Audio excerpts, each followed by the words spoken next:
പ്രമേഹം വളരെ കോമൺ ആയിട്ടുള്ളൊരു കാര്യമാണ്. പിന്നെ blood pressure, hyper tension, cholesterol പ്രശ്നങ്ങൾ, ഫാറ്റ് ലിവർ ബുദ്ധിമുട്ടുകൾ, വെരിക്കോസ് പ്രശ്നങ്ങൾ, തൈറോയ്ഡ് റിലേറ്റഡ് ബുദ്ധിമുട്ടുകൾ, ഒബേസിറ്റി, വെയിറ്റ് കൂടുന്ന കാര്യങ്ങൾ. ജീവിതശൈലി രോഗങ്ങളുള്ള ഒരാൾ ജീവിതശൈലി മാത്രം ഫോക്കസ് ചെയ്യാതെ മരുന്നുകളിലേക്ക് വരുമ്പോൾ, അല്ലെങ്കിൽ ഭക്ഷണം ശ്രദ്ധിക്കാതെ മരുന്നുകളിലേക്ക് വരുമ്പോൾ ഡാമേജ് കൂടും. റെഡ് മീറ്റ്സ് അത്ര നല്ലതല്ല കണ്ടിന്യൂസ് ആയിട്ട് എടുക്കുന്നത്. മുട്ട കഴിച്ചാൽ കൊളസ്ട്രോൾ, പ്രത്യേകിച്ച് മുട്ടയുടെ മഞ്ഞ 3 നേരം കഞ്ഞി കുടിച്ചാൽ അത് മതി ബ്ലോക്ക് ഉണ്ടാകാൻ.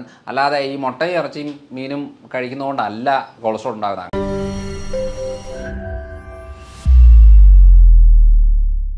ഇപ്പോൾ ലൈഫ് സ്റ്റൈൽ ഡിസീസ് ഏറ്റവും കോമൺ ആയിട്ട് നമ്മുടെ എല്ലാ സ്ഥലങ്ങളിലും ഉണ്ട്, എന്നാലും കേരളത്തിൽ കുറച്ച് കൂടുതലാണ്. കാരണം എന്ന് വെച്ചാൽ ലൈഫ് സ്റ്റൈൽ ഡിസീസ് എന്ന് പറയുമ്പോൾ നമ്മുടേത് ജീവിതശൈലിയായിട്ട് ബന്ധപ്പെട്ട പ്രശ്നങ്ങൾ. അതിൽ പ്രമേഹം വളരെ കോമൺ ആയിട്ടുള്ളൊരു കാര്യമാണ്. പിന്നെ blood pressure, hyper tension, cholesterol പ്രശ്നങ്ങൾ, ഫാറ്റ് ലിവർ ബുദ്ധിമുട്ടുകൾ, വെരിക്കോസ് പ്രശ്നങ്ങൾ, തൈറോയ്ഡ് റിലേറ്റഡ് ബുദ്ധിമുട്ടുകൾ, ഒബേസിറ്റി, വെയിറ്റ് കൂടുന്ന കാര്യങ്ങൾ. അപ്പോൾ ലിസ്റ്റ് എടുത്ത് നോക്കുമ്പോഴത്തേനും കുറേ പ്രശ്നങ്ങൾ നമ്മൾ ജീവിതശൈലി രോഗങ്ങളുമായിട്ട് ബന്ധപ്പെട്ട് നമ്മുടെ നാട്ടിൽ, പ്രത്യേകിച്ച് കേരളത്തിൽ വളരെ കോമൺ ആണ്. അപ്പോൾ അങ്ങനെ വരുമ്പം എന്തുകൊണ്ടാണ് ഇത്രയും കാര്യങ്ങൾ കോമൺ ആണെന്ന് സ്റ്റഡി ചെയ്ത് പോയപ്പോഴാണ് അതിൻ്റെ കാര്യങ്ങൾ എന്താണെന്ന് മനസ്സിലായത്. ഇന്ത്യയിൽ ഏറ്റവും കൂടുതൽ മരുന്ന് കഴിക്കുന്ന ഒരു സ്ഥലമാണ് കേരളം. കാരണം നമ്മുടെ മനോരമയുടെ ആ സർവേയിൽ തന്നെ പലർക്കും അറിയാം,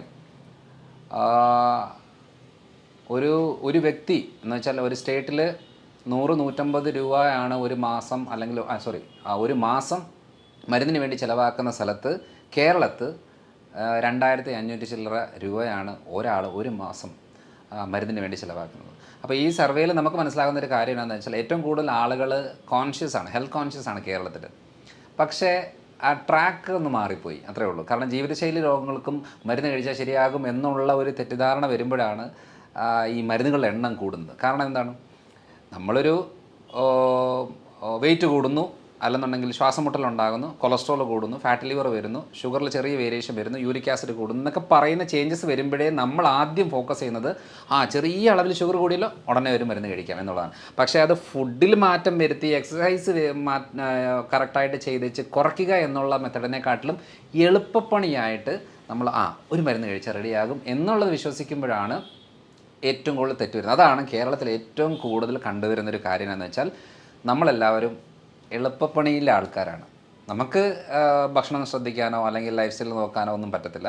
പക്ഷേ ഒരു ഈസി ആയിട്ട് ഒരു ഗുളികയോ ഒരു കഷായമോ ഒരു മരുന്നോ സിറപ്പോ ഇഞ്ചക്ഷനോ എന്തെങ്കിലും ഉണ്ടെങ്കിൽ അത് ഞാൻ നോക്കിക്കോളാം, അല്ലാതെ എനിക്ക് വേറെ കാര്യങ്ങൾ പറ്റുന്നില്ല എന്ന് വരുന്നതാണ് നമ്മുടെ കേരളത്തിലെ ഏറ്റവും വലിയൊരു പ്രശ്നം. പക്ഷേ ഒരു പ്രത്യേകത എന്താണെന്ന് വെച്ചാൽ ഈ ചികിത്സയോ മരുന്നോ ആശുപത്രികളോ ഡോക്ടർമാരോ മാറി മാറി ചെയ്തെങ്കിലും ഈ പ്രശ്നങ്ങൾ മാറുന്നില്ല. ഓരോ ദിവസവും പുതിയ പുതിയ രോഗങ്ങൾ, പുതിയ പുതിയ പ്രശ്നങ്ങൾ വന്നുകൊണ്ടിരിക്കുകയാണ്. വളരെ സിമ്പിളായിട്ടുള്ള എക്സാമ്പിൾ ഞാൻ പറയാം. ഇപ്പോൾ പ്രമേഹമുള്ള ഒരാൾ നമുക്ക് ഒരു ഹോസ്പിറ്റലിൽ പോകുന്നു, അതിനുള്ള മരുന്ന് കൊടുക്കുന്നു.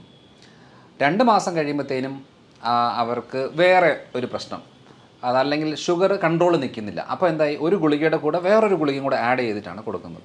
അപ്പോൾ അങ്ങനെ പോകുന്ന സമയത്തും പറയുന്ന കാര്യം എന്താ, കുഴപ്പമില്ല, നിങ്ങളൊന്നും പേടിക്കേണ്ട, നമ്മളിത് ഈ ഒരു ഡോസ് കൂട്ടുക ശരിയാകും. ഇങ്ങനെ 3-4 മരുന്നുകൾ കഴിഞ്ഞാൽ ഇൻസുലിനിലേക്ക് കയറി വന്നു കഴിയുമ്പോൾ ഒരു നേരം മതി എന്ന് പറഞ്ഞ് തുടങ്ങിയിട്ട് 2-3 തവണ ഡോസുകൾ ഇങ്ങനെ കൂട്ടിക്കൂട്ടി പോകുമ്പോൾ ജീവിതശൈലി രോഗങ്ങളുള്ള ഒരാൾ ജീവിതശൈലി മാത്രം ഫോക്കസ് ചെയ്യാതെ മരുന്നുകളിലേക്ക് വരുമ്പോൾ, അല്ലെങ്കിൽ ഭക്ഷണം ശ്രദ്ധിക്കാതെ മരുന്നുകളിലേക്ക് വരുമ്പോൾ ഡാമേജ് കൂടും. ശ്രദ്ധിച്ചിട്ടുണ്ടോ? ഷുഗറുള്ള ആളുകൾക്ക് ഷുഗർ കൺട്രോളായിരിക്കും, കാരണം എന്താ, മരുന്നെടുക്കുന്നു. പക്ഷേ കാലിന് പുകച്ചിൽ, മരവിപ്പ്, മസിൽ കയറ്റ പ്രശ്നങ്ങൾ, കാഴ്ച മങ്ങി വരുന്ന ബുദ്ധിമുട്ടുകൾ, ചില ആളുകളുടെ ഷോൾഡർ സ്റ്റിഫായിരിക്കും. ചിലപ്പം എന്തെങ്കിലും ജോലി ചെയ്യുന്നതിൻ്റെ ഭാഗമായിട്ട് ഭയങ്കരമായിട്ടും വേദന തുടങ്ങും, കൈ പൊങ്ങാൻ പറ്റാത്തൊരവസ്ഥ വരും. ഭൂരിഭാഗം ആളുകളിലും സംഭവിക്കുന്ന പുരുഷന്മാരിൽ ഉദ്ധാരണക്കുറവുണ്ടാകും. അപ്പം നമ്മൾ ഈ പറയുന്ന കാര്യങ്ങളെല്ലാം ബ്ലോക്കുകളാണ്. അതായത് ശരീരത്തിലെ രക്തക്കുഴലുകൾക്കെല്ലാം ബ്ലോക്കാണ്. പക്ഷേ ഇപ്പോൾ അവകാശപ്പെടും എൻ്റെ ഷുഗർ കൺട്രോളാണ്. അപ്പോൾ ഇങ്ങനത്തെ ഒരു ജീവിതശൈലിയായിട്ട് ബന്ധപ്പെട്ട് വരുമ്പോൾ മരുന്ന് കഴിക്കുന്നതിൻ്റെ കൂടെ പല കാര്യങ്ങളല്ലാത്തതുകൊണ്ട് അതിനെക്കുറിച്ചുള്ള ഒരു അവയർനെസ്സാണ് നമ്മുടെ നാടിന് ഏറ്റവും കൂടുതൽ ആവശ്യം. അതാണ് ഞാൻ ഏറ്റവും കൂടുതലായിട്ട് ചെയ്തുകൊണ്ടിരിക്കുന്നത്. അപ്പം കേരളത്തിലെ ഒരു ലൈഫ് സ്റ്റൈൽ ഡിസീസുമായിട്ട് ബന്ധപ്പെട്ട് നോക്കുമ്പോൾ ട്രാക്ക് ഒന്ന് മാറ്റിപ്പിടിക്കാനുള്ള സമയമായി എന്നുള്ളതാണ്. അല്ലാതെ ലൈഫ് സ്റ്റൈൽ ഡിസീസിന് മരുന്ന് കഴിച്ചാൽ ലെവലാകും എന്നുള്ളൊരു തെറ്റിദ്ധാരണ, അത് തെറ്റിദ്ധാരണ തന്നെയാണ്. കാരണം മരുന്ന് മാത്രം പോരാ, മരുന്ന് വേണം, പക്ഷെ മരുന്ന് മാത്രം പോരാ, അതല്ലാതെ വേറെ കുറേ കാര്യങ്ങളും ചെയ്യേണ്ടി വരും. ഡോക്ടർ പറഞ്ഞ ആ ഒരു ട്രാക്ക് മാറ്റി പിടിക്കണം എന്നുള്ളത് എപ്പോഴോ ചിന്തിക്കേണ്ട അടുത്ത് എത്തിയിട്ടുണ്ട്. ഷുഗറിൻ്റെ കേസിൽ പലപ്പോഴായിട്ടും പല ആളുകളും മെഡിസിൻസ് എടുക്കുന്നത്, പക്ഷേ ഒരു റിസൾട്ട് മാറ്റം എന്ന് പറഞ്ഞിട്ട് സാറ് പറഞ്ഞതുപോലെ തന്നെ ഇൻസുലിനിലേക്ക് എത്തുക, അത് ഒരു നേരത്തു നിന്ന് 2 നേരത്തിലേക്ക് എത്തുക എന്ന രൂപത്തിലേക്ക് പോകുന്നുള്ളൂ. പക്ഷേ നമുക്ക് ലൈഫ് സ്റ്റൈൽ ഡിസീസ് ആകുമ്പം അത് ലൈഫ് സ്റ്റൈൽ ചേഞ്ച് ചെയ്താൽ എന്താണ് മാറ്റം ഉണ്ടാവും എന്നുള്ളത് ഉറപ്പുള്ള കാര്യങ്ങൾ തന്നെയാണ്. അതിൽ ഒന്നാമത്തെ കാര്യം എന്ന് പറയുന്നത്, നമ്മളിപ്പോൾ ഇൻസുലിൻ എടുക്കുന്നു, ഒരു നേരം ഇൻസുലിൻ എടുക്കുന്നു, അത് 2 നേരമാക്കി 3 നേരമാക്കി പോകുന്ന സമയത്തിൽ പലപ്പോഴും ഇൻസുലിൻ ഡോസ് എന്തിനാണ് കൂട്ടുന്നത്? ആ ഡോസ് എടുത്തിട്ടും ഷുഗർ കൺട്രോൾ നിൽക്കാതെ വരുമ്പോഴാണ് ഡോസ് കൂട്ടുന്നത്. അപ്പോൾ നമുക്ക് ഡോസ് കൂട്ടാതെ എങ്ങനെ നോക്കാം? അപ്പോൾ നമുക്ക് ആ മെക്കാനിസം മനസ്സിലാവുമ്പം നമുക്കൊരു ഐഡിയ കിട്ടും. അതായത് ഫുഡ് കൺട്രോൾ ചെയ്യുന്നുണ്ട്, മരുന്ന് കഴിക്കുന്നുണ്ട്, എന്നിട്ടും ഷുഗർ കൂടുന്ന ആളുകളെന്ന് പറയുമ്പോൾ അവർ മെയിനായിട്ട് ഫോക്കസ് ചെയ്യേണ്ടത് മസിൽസിൻ്റെ കോൺട്രാക്ഷനും റിലാക്സേഷനും കറക്റ്റായിട്ട് മസിൽ ഗ്രോത്ത് കൂട്ടുക എന്നുള്ളതാണ് അതിനകത്ത് മെയിനായിട്ടുള്ള കാര്യം. ഈ അവയർനെസ് ഇല്ലെങ്കിൽ ഷുഗർ കുറയില്ല. അതായത് ഞാൻ നമ്മുടെ വയനാട്ടിലൊരു ഡോക്ടർ ആരാന്നറിയില്ല, ഒരു ഡയബറ്റോളജിസ്റ്റാണ്, ഈ ജിലേബിയോ മധുരമോ എന്തെങ്കിലും കൊടുത്തിട്ട് ഷുഗർ കുറയ്ക്കുന്നത് ഞാൻ കേട്ടിട്ടുണ്ട്. സത്യം പറഞ്ഞാൽ ഒത്തിരിയേറെ ആളുകൾ, ഡോക്ടേഴ്സ് തന്നെ അതിനെ എതിരായിട്ട് സംസാരിച്ചിട്ടുണ്ട്. പക്ഷേ അത് ശരിയാണ്. അതിനൊരു സയൻസ് എന്താണെന്ന് വെച്ചാൽ, ആ ഡോക്ടർ മെയിനായിട്ട് ഫോക്കസ് ചെയ്യുന്നത് എക്സസൈസ് മെത്തഡുകളാണ്. ഒരു 20-21 സ്റ്റെപ്പുകളുണ്ട്. ആ സ്റ്റെപ്പുകളാണ് ഏറ്റവും കൂടുതൽ ആവശ്യമുള്ളത്. അതിപ്പോൾ അതേ രീതി ചെയ്യണമെന്നില്ല. നമ്മൾ മസിൽസിന് നല്ല രീതിയിലുള്ള മൂവ്മെൻറ്റ് കൊടുത്തു കഴിയുമ്പോഴത്തേനും ഈ ഇൻസുലിനൊന്നും ആവശ്യമില്ല. ഇത്രയും പ്രോസസ്സ് കഴിഞ്ഞിട്ട് വേണം സെൽസിലേക്ക് കയറണം എന്നുണ്ടെങ്കിൽ അത്രയും പ്രോസസ്സ് കഴിയണം. മസിൽസിന് മൂവ്മെൻറ്റ് നല്ല അളവ് കൊടുത്തു കഴിഞ്ഞാൽ ഈ പെട്ടെന്ന് മസിൽസ് ഈ ഗ്ലൂക്കോസിനെ വലിച്ചെടുക്കും. അപ്പം പെട്ടെന്ന് ഷുഗർ ലെവൽ കുറയും. അപ്പം നമ്മളോട് നേരായിട്ട് മരുന്നും ഇൻസുലിനും എടുക്കുന്ന സമയത്ത് നേരായിട്ട് പറഞ്ഞു തരേണ്ട കാര്യം, ഈ മസിൽസ് ഗ്രോത്ത് കൂടണം, അന്നെങ്കിൽ മാത്രമേ ഷുഗർ കുറയത്തുള്ളൂ. പക്ഷെ നമ്മൾ ശ്രദ്ധിച്ചിട്ടുണ്ടോ, പ്രമേഹ രോഗികളുടെ എപ്പോഴും കൈയും കാലും ശോഷിച്ച് വരും. ഇൻസുലിൻ എടുക്കുന്ന ആളുകളുടേത് വണ്ണം കൂടി വരും. അപ്പോൾ ഇൻസുലിൻ എടുക്കുമ്പോൾ ഫാറ്റ് ഡെപ്പോസിഷൻ കൂടും. എന്ന് വെച്ചാൽ എവിടെയാണ്? വയറിൻ്റെ ഭാഗത്ത്. കൈയും കാലമൊക്കെ ശോഷിക്കും. അപ്പോൾ നമ്മൾ ഈ മെറ്റ്ഫോമിനോ അങ്ങനത്തെ എന്തെങ്കിലും ഗുളിക എടുക്കുന്ന സമയത്ത് ഫാറ്റ് ലോസ് ആകും, മസിൽ ലോസ് ആകും. അപ്പോൾ അങ്ങനെ വരുമ്പോൾ എന്നാന്ന് പറഞ്ഞാൽ വെയിറ്റ് കുറയും. ഇൻസുലിൻ എടുക്കുമ്പോഴത്തേന് വെയിറ്റ് കൂടും. അപ്പോൾ എങ്ങനെയാണ്? ശരീരപ്രകൃതം നോക്കുമ്പോൾ കൈയും കാലും നെഞ്ചും ശോഷിച്ചിരിക്കും, വയറ് മാത്രം വലുതായിട്ടിരിക്കും. കാരണം ഏറ്റവും കൂടുതൽ ഇൻസുലിൻ എടുക്കുന്ന വയറിൻ്റെ ഭാഗത്താണ്. അപ്പോൾ ഇവിടെ സൊല്യൂഷൻ എന്താ ചെയ്യേണ്ടത്? നമ്മൾ മെഡിസിനോ കാര്യങ്ങൾ എടുക്കുമ്പോൾ മസിൽ ബിൽഡപ്പ് ചെയ്യാനുള്ള കാര്യങ്ങൾ, അത് ഡംബിൾസ് യൂസ് ചെയ്യുവോ, പുഷപ്സ് ചെയ്യുവോ, പുല്ലപ്സ് ചെയ്യുവോ, ഏതെങ്കിലും രീതിയിലുള്ള മസിൽ ടയേർഡ് ആകുന്ന രീതി ചെയ്താൽ ഷുഗറും കൺട്രോൾ ആവും, മസിലും ഗ്രോത്ത് ആവും. അപ്പോൾ ഓട്ടോമാറ്റിക്കായിട്ട് ഷുഗർ കുറയും. സിമ്പിൾ കാര്യമാണ്, വളരെ സിമ്പിളായിട്ടുള്ള കാര്യമാണ്. അപ്പോൾ ഈ ഒരു ഐഡിയ നമുക്ക് കിട്ടിയെങ്കിൽ മാത്രമേ, ചിലവരല്ലേ ഫാസ്റ്റിംഗ് ഷുഗർ എൻ്റെ കൂടുതലാണ്, ഫുഡ് കഴിച്ചാൽ കുറവാണ്, അതിൻ്റെ അർത്ഥം എന്താ? മസിൽ ഗ്രോത്ത് ഇല്ല. അപ്പം മസിൽ സ്ട്രെങ്തനിങ് ആയാൽ ഫാസ്റ്റിംഗ് ഷുഗർ കുറയും. ഇതാണ് അതിൻ്റെ ബേസിക് ട്രിക്കാണ്. അതൊരു വളരെ സിമ്പിളായിട്ട് ചെയ്യാൻ പറ്റിയ കാര്യങ്ങൾ ഇതൊക്കെയാണ്. ഈ രൂപത്തിൽ നമുക്ക് ശ്രദ്ധിച്ചു കഴിഞ്ഞാൽ ഷുഗർ മാനേജ് ചെയ്ത് കൊണ്ടുവരാൻ പറ്റുന്നില്ല. അപ്പോൾ ഭക്ഷണ രീതിയിൽ എന്തെങ്കിലും ഇതിലുള്ള കാര്യങ്ങൾ ശ്രദ്ധിക്കേണ്ടത്? ഭക്ഷണ രീതിയിൽ വളരെ ഇമ്പോർട്ടൻ്റ് ആയിട്ട് ശ്രദ്ധിക്കേണ്ട ഒരു കാര്യം, നമ്മുടെ ഒരു കാഴ്ചപ്പാടിൽ പൊറോട്ടയും ബീഫും കപ്പയും മീനും കൂന കൂട്ടി ചോറ് കഴിക്കുന്നതുമാണല്ലോ നമ്മുടെ ഒരു ട്രെൻഡ്. ഇപ്പം ഞാൻ ഇപ്പം കോഴിക്കോടും കണ്ണൂരും കോട്ടക്കലൊക്കെ കൺസൾട്ടേഷൻ്റെ ഭാഗമായിട്ട് വരുന്ന സമയത്ത് പലപ്പോഴും ഹോട്ടലിൽ നിൽക്കാറുണ്ട്, ഭക്ഷണം കഴിക്കാറുണ്ട്, പല വീടുകളിൽ പോകാറുണ്ട്. ഇപ്പോൾ ഇവിടെ എല്ലാം കാണുന്ന ഒരു കോമൺ കാര്യം എന്ന് പറയുന്നത് കൂടുതൽ അളവാണ്. കാരണം വയറ് നിറയണം. പിന്നെ ഏറ്റവും കൂടുതൽ ഈ മലബാർ ഏരിയയിലൊരു പ്രത്യേകത എന്ന് വെച്ചാൽ കഴിപ്പിച്ചിട്ടാണ് സന്തോഷം പ്രകടിപ്പിക്കുന്നത്. എന്ന് വെച്ചാൽ വയറ് നിറയെ കഴിപ്പിക്കുക. അപ്പം നമ്മൾ പോയിട്ട് കുറച്ച് കഴിക്കുമ്പോഴത്തേനും പറയും, ഒന്നും കഴിക്കുന്നതിന് ഒന്നും ഇഷ്ടമായില്ലേ എന്നുള്ള രീതിയാണ്. അപ്പോൾ ഇത് മലബാർ ഏരിയ മാത്രമല്ല, നമ്മുടെ നാട്ടിലൊരു കോമൺ ഒരു കൾച്ചർ എന്നാന്ന് വെച്ചാൽ ചോറ് കഴിച്ചെങ്കിൽ മാത്രമേ ഒരു ആരോഗ്യമുള്ളൂ എന്നുള്ളത്. എന്തിനാണ് ഈ അമേരിക്കയിലുള്ള ആൾക്കാരോട് നമ്മൾ പറയുകയാണ്, അതേ ബീഫും പൊറോട്ടയും കഴിച്ചിട്ടുണ്ടോ, സൂപ്പർ സാധനമാണ് എന്നൊക്കെ പറഞ്ഞു കഴിഞ്ഞാൽ അവർക്ക് എന്തെങ്കിലും വികാരമുണ്ടോ? ഒരു വികാരമില്ല. കപ്പയും മീനും നമുക്കാണെന്നുണ്ടെങ്കിൽ ഭയങ്കര എന്താ പറയുക, ഭയങ്കര ഒരു വികാരമാണ് കപ്പയും മീനും വരുമ്പോൾ. എന്തുകൊണ്ടാണ് യൂറോപ്യൻസിന് ഈ കപ്പയും മീനും പറയുമ്പോൾ ഒരു താല്പര്യമില്ലാത്തത്? കാരണം എന്താ വെച്ചാൽ നമ്മൾ പഠിച്ച് വളർന്ന് നമ്മുടെ വീട്ടുകാർ എല്ലാം ഈ ഒരു കൾച്ചറിലേക്ക് വരുന്നത് കൊണ്ട് നമുക്കിത് വലിയ കാര്യമാണ്.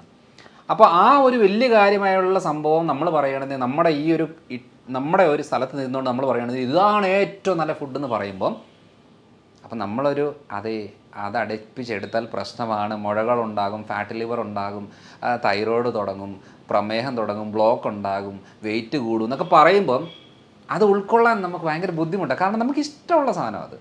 അപ്പോൾ അങ്ങനെ ഒരു ഭക്ഷണത്തിലേക്ക് നമ്മൾ ഡൈവേർട്ട് ചെയ്തെങ്കിൽ മാത്രമേ കാര്യമുള്ളൂ. ഇപ്പം ഒരു ഭക്ഷണം നമ്മൾ കഴിക്കുമ്പോൾ രാവിലെ നമുക്ക് ഇഡ്ഡലി ദോശ പുട്ട് ആണല്ലോ കോമൺ ആയിട്ട് നമ്മുടെ ഡയറ്റിലൊക്കെ വരുന്നത്. അതേപോലെ ഉച്ചയ്ക്ക് ചോറ് കറികളൊക്കെ ആയിട്ട്, രാത്രിയിൽ ചിലപ്പോൾ ചപ്പാത്തിയോ പൊറോട്ടയോ അല്ലെന്നുണ്ടെങ്കിൽ അങ്ങനെ എന്തെങ്കിലുമൊക്കെ ആയിട്ട്. അപ്പോൾ അങ്ങനെ പല ടൈപ്പ്.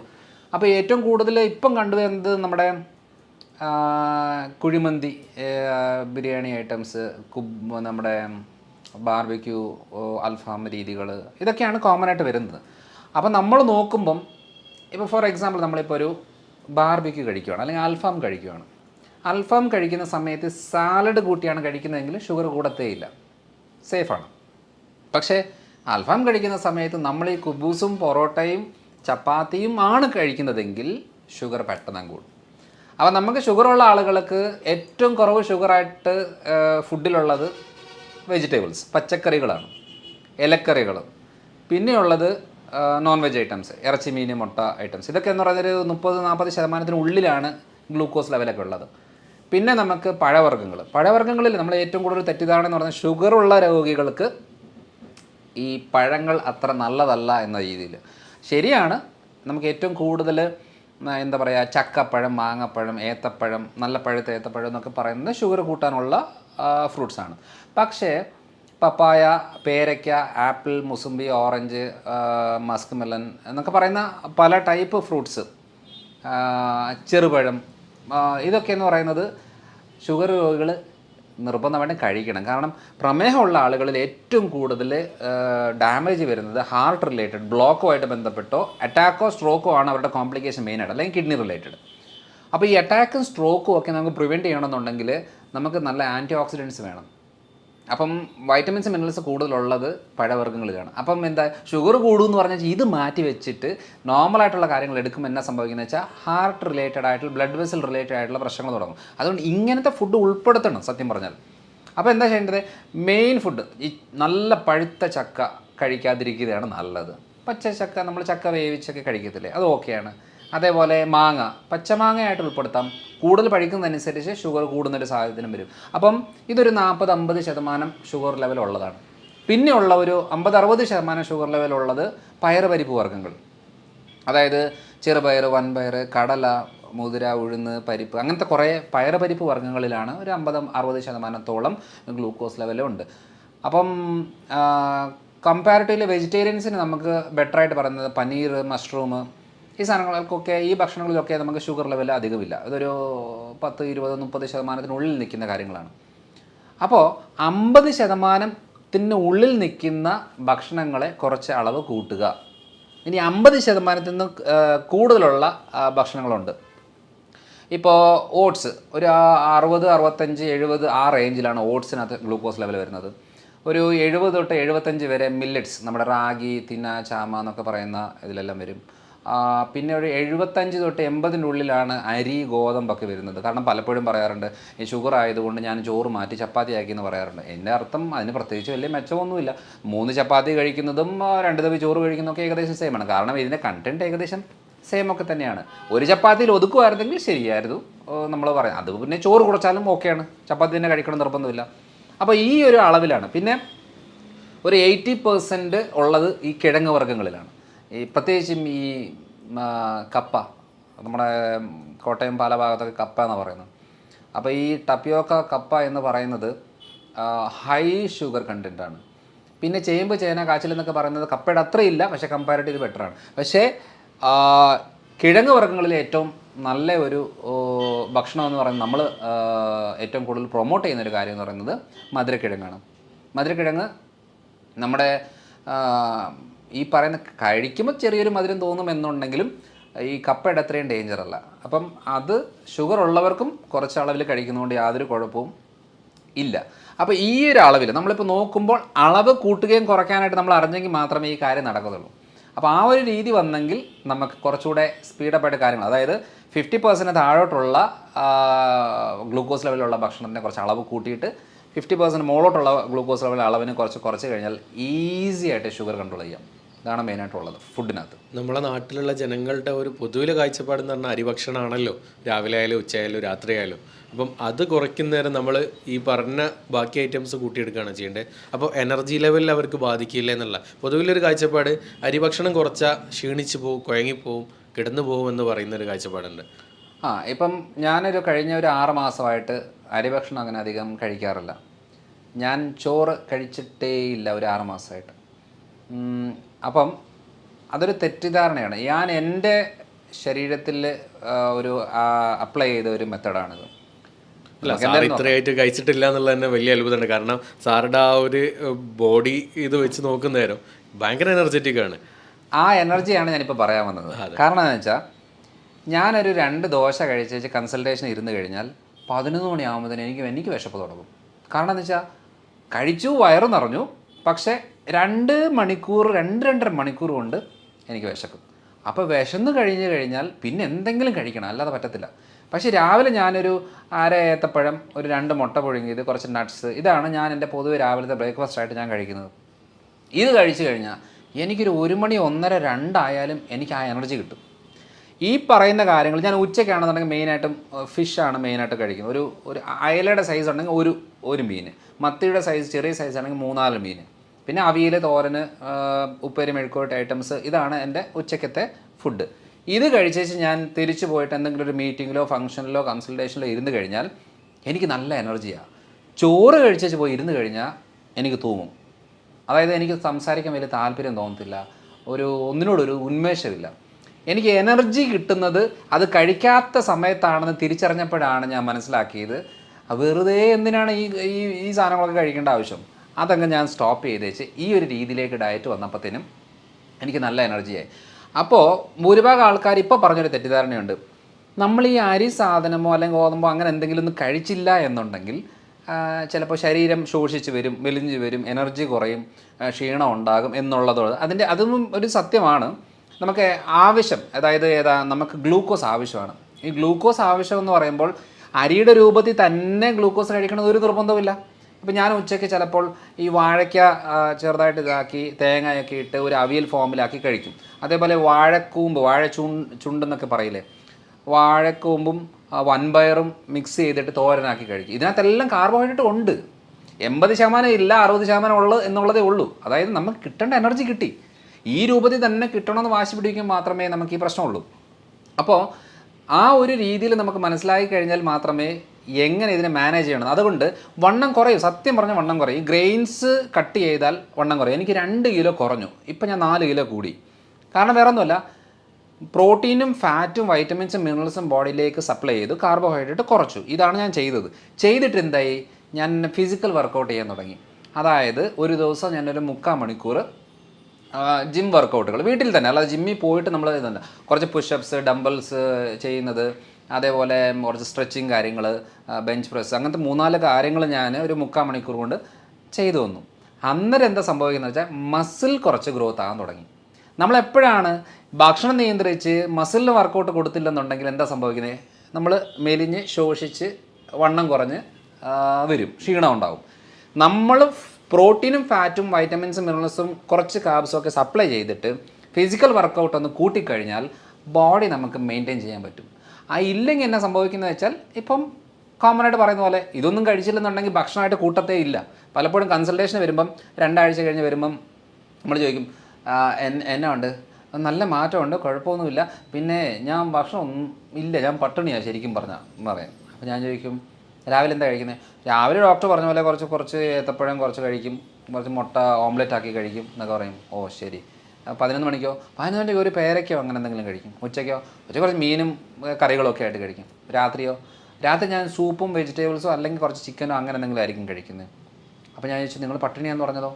അല്ല, ചോറ് ഇല്ലല്ലോ, ചോറ് ഞാൻ ഇപ്പോൾ 15 ദിവസമായിട്ട് ചോറ് കഴിക്കാതെ. അത് നമ്മളെ മലയാളികൾക്കുള്ള വേറൊരു സംഭവമാണ്. നേരത്തെ മരുന്നില്ല എന്ന് പറഞ്ഞാൽ അസുഖം മാറില്ല എന്ന് ചിന്തിക്കുന്നത് പോലെ അരിഭക്ഷണം ഇല്ലെങ്കിൽ ഭക്ഷണം ഇല്ല, അത് പട്ടിണിയാന്നാ. അപ്പോൾ അങ്ങനെ വരുമ്പോൾ എന്താണെന്ന് വെച്ചാൽ, അപ്പോൾ ഞാൻ ചോദിക്കും, ഇത്രയും കാര്യങ്ങൾ നിങ്ങൾ കഴിച്ചില്ലേ, എന്നിട്ട് നിങ്ങളുടെ ഷുഗർ എങ്ങനെയുണ്ട്? ഷുഗറൊക്കെ കൺട്രോളായി. ക്ഷീണം എങ്ങനെയുണ്ട്? ക്ഷീണമൊന്നുമില്ല, ഇപ്പം നല്ല ഇതായി. നീരും വേദനയൊക്കെയോ അതൊക്കെ മാറി, നല്ല മാറ്റമുണ്ട്. ഗ്യാസിൻ്റെ പ്രശ്നമൊക്കെയോ അത് 2ാമത്തെ ദിവസം തന്നെ ക്ലിയറായി. ഇത്രയും മാറ്റങ്ങൾ വന്നിട്ട് നിങ്ങൾ പിന്നെ എന്തിനാണ് ഈ നഷ്ടബോധത്തോടെ ചോറ് കഴിക്കുന്നില്ലല്ലോ എന്ന് പറയുന്നത്? ഒരു കാര്യം ചെയ്യും, നിങ്ങൾ ഒരു ദിവസം ഒന്ന് കഴിച്ച് നോക്ക്, എന്നിട്ട് ഈ ബുദ്ധിമുട്ടുകളെല്ലാം 2ാമത് ഉണ്ടാകുന്നുണ്ടോ എന്ന് നോക്ക്.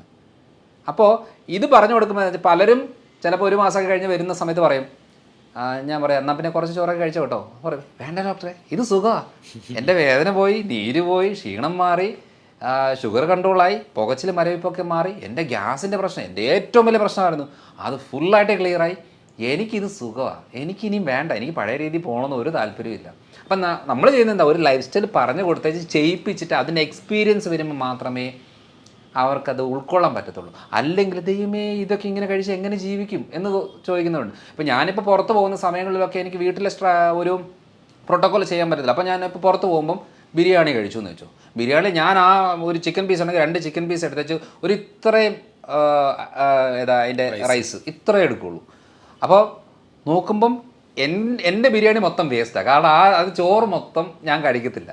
ഞാൻ ഈ പീസുകൾ കഴിച്ച് കുറച്ച് സാലഡും കാര്യങ്ങളൊക്കെ എടുത്ത് വെച്ച് കഴിക്കും. അപ്പം എന്ന് വെച്ചാൽ നമ്മൾ എവിടെ പോയാലും ഇത് ശീലിക്കാൻ പറ്റും. ഞാനൊരു കല്യാണത്തിനോ ഫംഗ്ഷനൊക്കെ പോയി കഴിഞ്ഞാൽ ഞാൻ അവിടെയുള്ള എല്ലാ വെറൈറ്റിയും കഴിക്കും. പക്ഷേ ഞാൻ ഈ ചോറും ബിരിയാണിയോ അല്ലെങ്കിൽ ഫ്രൈഡ് റൈസോ ആ സാധനം തൊടത്തില്ല.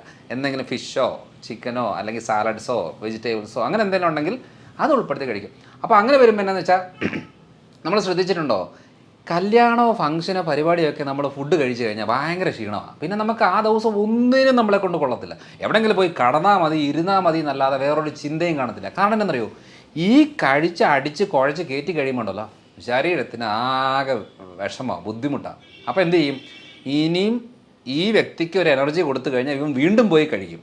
അപ്പോൾ അതുകൊണ്ട് തന്നെയാണ് എവിടെയെങ്കിലും ഒന്ന് തളർത്തി കടത്തിയിട്ട് വേണം ഇതൊന്ന് ദഹിപ്പിച്ച് ക്ലിയറാക്കി പുറത്തേക്ക് കളയാനും സ്റ്റോർ ചെയ്ത് വെക്കാനുമായിട്ട് ശരീരം നോക്കുന്നത്.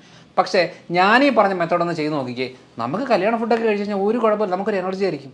പക്ഷേ ഈ ഒരു ലൈഫ് സ്റ്റൈൽ നമുക്ക് മനസ്സിലാക്കി എടുക്കണമെന്നുണ്ടെങ്കിൽ ചെയ്ത് നോക്കി അത് നമ്മൾ ആ എക്സ്പീരിയൻസ് ആയെങ്കിൽ മാത്രമേ മനസ്സിലാകത്തുള്ളൂ.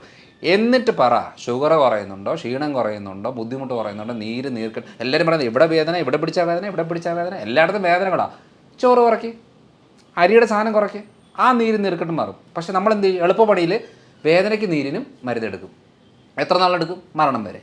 അപ്പോൾ ഈ ഒരു കാര്യങ്ങൾ ആണ് ആ ഒരു മെത്തഡ് നമ്മൾ പറഞ്ഞു കൊടുത്ത് ശരീരത്തിനൊന്ന് ഓർഡറാക്കി എടുക്കാനുള്ള കുറച്ച് മരുന്നുകളോ സപ്ലിമെൻറ്റ്സോ കുറച്ച് കാര്യങ്ങളൊക്കെ ചെയ്ത് കൊടുത്ത് അവരുടെ ലൈഫ് സ്റ്റൈൽ രീതികളിൽ അവരുടെ ജോലിയും അവരുടെ വീട്ടിലെ സാഹചര്യത്തിനനുസരിച്ച് അത് മാറ്റം വരുത്തി കൊടുക്കുമ്പോഴാണ് ഐഡിയ കിട്ടുന്നത്. അല്ലാതെ മരുന്ന് കഴിച്ചിട്ട് തുമ്മൽ മാറിയ കേസുണ്ടോ? മരുന്ന് കഴിക്കും, തുമ്മൽ കുറയും, നിർത്തുമ്പോൾ തുമ്മലുണ്ടാവും. ഷുഗറിന് ഗുളിക കഴിച്ച് ഷുഗർ കുറയും, നിർത്തുമ്പം വീണ്ടും കൂടും. തൈറോയിഡിന് ഗുളിക എടുക്കുമ്പോൾ തൈറോയിഡ് കുറയും, നിർത്തുമ്പം വീണ്ടും കൂടും. കൊളസ്ട്രോളിന് ഗുളിക എടുക്കുമ്പോൾ കൊളസ്ട്രോൾ കുറയും, നിർത്തുമ്പം വീണ്ടും കൂടും. കാരണം എന്താ, ഇവിടെ സംഭവം ഒന്നും ശരിയാകുന്നില്ല. പ്രശ്നം ഉണ്ടാകുന്നതെല്ലാം കുറച്ച് കൊണ്ടുപോയിക്കൊണ്ടിരിക്കുകയാണ്. അപ്പം റൂട്ട് കോസ് മനസ്സിലാക്കി ക്ലിയർ ആക്കി കഴിഞ്ഞാൽ ഈസി ആയിട്ട് നിസ്സാരമായിട്ട് ക്ലിയർ ആക്കുന്ന കുറച്ച് കാര്യങ്ങളാണ്. അതാണിപ്പോൾ ഞാൻ കാലങ്ങളായിട്ട് ചെയ്തുകൊണ്ടിരിക്കുന്നൊരു രീതി. ഇതാണ് നമ്മൾ ഭക്ഷണക്രമത്തിൽ മനസ്സിലാക്കേണ്ട ഒരു കാര്യം. അപ്പോൾ നമ്മൾ ഈ ചിക്കനും ബീഫ് കഴിക്കുന്ന സമയത്ത് കൊളസ്ട്രോൾ കൂടുമെന്ന് പറയുന്നതിൽ എന്താണ് ശരിയാ? നമ്മളിപ്പം റെഡ് മീറ്റ്സ് അത്ര നല്ലതല്ല കണ്ടിന്യൂസ് ആയിട്ട് എടുക്കുന്നത്. പക്ഷേ ഈ പറഞ്ഞ വറുത്ത് കോരി എടുക്കുന്ന അളവിലാണ് നമുക്ക് ഏറ്റവും കൂടുതൽ പ്രശ്നം വരുന്നത്. പക്ഷേ നമ്മളിപ്പോൾ ഒരു ബീഫ് കറി അല്ലെങ്കിൽ ബീഫ് കുറച്ച് വഴറ്റി ഒലത്തി എടുക്കുന്ന രീതിയിലേക്ക് വന്നു കഴിഞ്ഞാൽ വലിയ കുഴപ്പമില്ല. പിന്നെ ഈ ഗ്രിൽഡായിട്ട് കൂടുതൽ എടുക്കുമ്പോൾ നമുക്ക് പലപ്പോഴും ഈ ഗ്രിൽഡ് ഐറ്റംസ് ആൽഫാം ബാർബിക്യൂ എന്ന് പറയുമ്പോൾ അടുപ്പിച്ച് കുറേ നാൾ എടുക്കുമ്പം അത് കോളോൺ ക്യാൻസർ റിലേറ്റഡ് ആയിട്ടുള്ള പ്രശ്നങ്ങൾ ഉണ്ടാക്കാനുള്ള സാധ്യത കൂടുതലാണ്. അപ്പം ഞാനും ബീഫും പോർക്ക് അല്ലെങ്കിൽ മട്ടൺ അങ്ങനെ കഴിക്കുന്ന ഒരാളാണ്.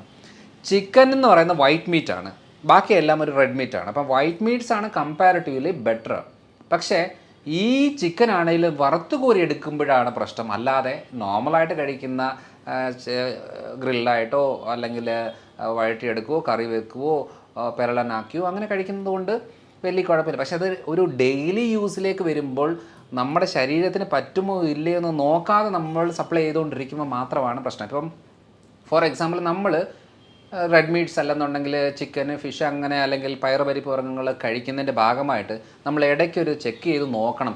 യൂറിക് ആസിഡ് കൂടുന്നുണ്ടോ, ക്രിയാറ്റിൻ കൂടുന്നുണ്ടോ, ജോയിൻസിനൊക്കെ വേദനയുണ്ടോ, സ്കിന്നിന് ഇറിറ്റേഷൻ ഉണ്ടോ, ഗ്യാസ് ആവുന്നുണ്ടോ, ആ നോക്കിയിട്ട് വേണം തീരുമാനിക്കാൻ എനിക്കിത് കഴിക്കാൻ പാടില്ലയോ എന്നുള്ളത്. കാരണം എന്ന് വെച്ചാൽ എൻ്റെ അടുത്തുള്ള ആൾ കഴിക്കുന്നു എന്ന് പറഞ്ഞാൽ നമ്മൾ കഴിക്കാൻ പറ്റത്തില്ല. അതുകൊണ്ട് പൊതുവേ ഇത് നല്ലത് മോശം എന്നുള്ളതില്ല. ഉണ്ടാക്കുന്ന രീതികൾ, കഴിക്കുന്ന രീതികൾ, ശരീരപ്രകൃതത്തിനനുസരിച്ചുള്ള അളവ്, ഇതൊക്കെയാണ് വളരെ ഇമ്പോർട്ടൻറ്റ്. ഇപ്പോൾ നമ്മൾ ജിമ്മിൽ പോകുന്നു, 10 പേര് ജിമ്മിൽ പോകുന്നു. ഈ 10 പേരിൽ ജിം ഇൻസ്ട്രക്ടർ പറയുന്നത് എന്താ, ജിം വർക്കൗട്ട് ചെയ്യുക, പ്രോട്ടീൻ പൗഡർ കഴിക്കുക, നന്നായിട്ട് മുട്ടയും ചിക്കനും കാര്യങ്ങളൊക്കെ കഴിക്കുക എന്ന് പറയും. പക്ഷേ ഇതിനകത്ത് ഏറ്റവും കൂടുതൽ ശ്രദ്ധിക്കേണ്ടത് എന്താ, ഈ 10 പേരിൽ എല്ലാവരുടെയും മാതാപിതാക്കൾ, അതായത് പേരൻസിൻ്റെ അവരുടെ കിഡ്നി ഹെൽത്ത് ഓക്കെ ആണോ, ഡയബറ്റിക് ഉള്ളവരാണോ. അപ്പം കൂടുതൽ ആൾക്കാരുടെയും നമ്മൾ ശ്രദ്ധിക്കേണ്ടത് അപ്പനും അമ്മയ്ക്ക് ക്രിയാറ്റിൻ ലെവൽ കൂടുവോ, കിഡ്നി ഫെയിലിയർ വന്ന് മരിക്കുവോ, അറ്റാക്ക് വന്ന് മരിക്കുവോ ഒക്കെ ഉള്ള ആളുകളുടെ മക്കൾക്കും ആ ടെൻഡൻസി കൂടുതലാണ്. അപ്പോൾ ഇവർ ഈ പറയുന്ന പോലത്തെ രീതിയിൽ ചിക്കനും ഫിഷും അല്ലെന്നുണ്ടെങ്കിൽ പ്രോട്ടീൻ പൗഡറുകളും മുട്ടയും അങ്ങനെ കൂടുതൽ എടുത്തു കഴിഞ്ഞാൽ കിഡ്നി ഫെയിലിയർ ആവും. അപ്പോൾ ഇതും മനസ്സിലാക്കണമെന്നുണ്ടെങ്കിൽ നമ്മൾക്ക് പറ്റുമോ ഇല്ലയോ എന്നുള്ളതാണ് അറിയേണ്ടത്. അല്ലാതെ ഇപ്പം ഒരു സാധാരണ തെറ്റിദ്ധാരണ എന്നറിയോ, മുട്ട കഴിച്ചാൽ കൊളസ്ട്രോൾ, പ്രത്യേകിച്ച് മുട്ടയുടെ മഞ്ഞ, ഈ മഞ്ഞക്കറി കഴിക്കുമ്പോൾ കൊളസ്ട്രോൾ ഉണ്ടാകും എന്ന് പറയുന്നത്, ഇപ്പം ഞാൻ 10-11 കൊല്ലമായിട്ട് ഒരു ദിവസം മിനിമം 3-4 മുട്ട കഴിക്കും ഒരു ദിവസം. അപ്പോൾ എൻ്റെ വീട്ടിൽ ഏറ്റവും കൂടുതൽ ചിലവ് വരുന്ന ഒരു ആഹാരവസ്തുവാണ് മുട്ട. കാരണം ഞാൻ ട്രേയിലാണ് കൊണ്ടുവരുന്നത്, 4-5 ട്രേ ആണ് ഒരാഴ്ചത്തേക്ക് കൊണ്ടുവരുന്നത്. കാരണം എൻ്റെ വീട്ടിൽ എല്ലാവരും മുട്ട കഴിക്കുന്നവരാണ്. എൻ്റെ വീട്ടിൽ അങ്ങനെ അരിക്ക് ഉപയോഗമില്ല അധികം, പക്ഷേ മുട്ട കൂടുതൽ കഴിക്കും. പക്ഷേ എൻ്റെ കൊളസ്ട്രോൾ 135-140 ആ റേഞ്ചിലേ ഉള്ളൂ. ഇതുവരെ അതിൻ്റെ മുകളിലോട്ടും പോയിട്ടില്ല. അപ്പോൾ ഞാൻ പറഞ്ഞു വന്നതെന്നു വെച്ചാൽ, മുട്ട കഴിച്ചിട്ടാണ് കൊളസ്ട്രോൾ ഉണ്ടാകുന്നതെങ്കിൽ വെറുതെ പുല്ല് തിന്നുന്ന പശുവിൻ്റെ ശരീരത്തിൽ എന്തോരം കൊളസ്ട്രോൾ, എന്തോരം കൊഴുപ്പ്, പാല് നിറയെ കൊഴുപ്പ്, ശരീരത്തിലും കൊഴുപ്പ്. പോത്തിറച്ചി കഴിച്ചാൽ കൊളസ്ട്രോൾ വരുന്നതിൻ്റെ പറഞ്ഞാൽ പോത്ത് എന്താണ്, മുട്ട കഴിച്ചിട്ടാണോ കൊളസ്ട്രോൾ ഉണ്ടായത്? അല്ല, വെറുതെ പുല്ല് തിന്ന പോത്തിനും കൊളസ്ട്രോൾ ഉണ്ടാകും. ഇങ്ങനെയാണ് ലിവറാണ് ഉണ്ടാക്കുന്നത്. അപ്പം നമ്മൾ ഹെൽത്തി ഫാറ്റ് ബോഡിയിലേക്ക് സപ്ലൈ ചെയ്താൽ അധികം ഫാറ്റ് ബോഡി ഉണ്ടാക്കത്തില്ല. അപ്പം ലിവർ കുറച്ചുകൂടെ സേഫാണ്. നമ്മൾ എന്ത് ചെയ്യുന്നു, അത് കൊഴുപ്പ് ഇത് കൊഴുപ്പ് എന്ന് പറഞ്ഞാൽ മാറ്റി വെച്ച് നമ്മളുള്ള കാർബോഹൈഡ്രേറ്റ് മൊത്തം കഴിക്കുമ്പോൾ 3 ദോശ കഴിച്ചാൽ 1 ദോശ ഉപയോഗിക്കും, 2 ദോശ കൊഴുപ്പാക്കി ലിവർ കയറ്റി വെക്കും. അതാണ് ഈ ഫാറ്റ് ലിവർ ഉണ്ടാകുന്നത്. ചിലർ സ്ത്രീകളത് പറയും, ഞാൻ മദ്യം കഴിക്കാറില്ല, എനിക്ക് എങ്ങനെയാണ് ഗ്രേഡ് 2 ഫാറ്റ് ലിവർ വരുന്നത്? സിമ്പിൾ, രാവിലെ അരി, ഉച്ചയ്ക്ക് അരി, രാത്രി അരി, വേറെ വെറൈറ്റി ആയിട്ട് കഴിക്കുന്നു എന്നുള്ളതേ ഉള്ളൂ. സാധനം എല്ലാം സെയിം ആണ്.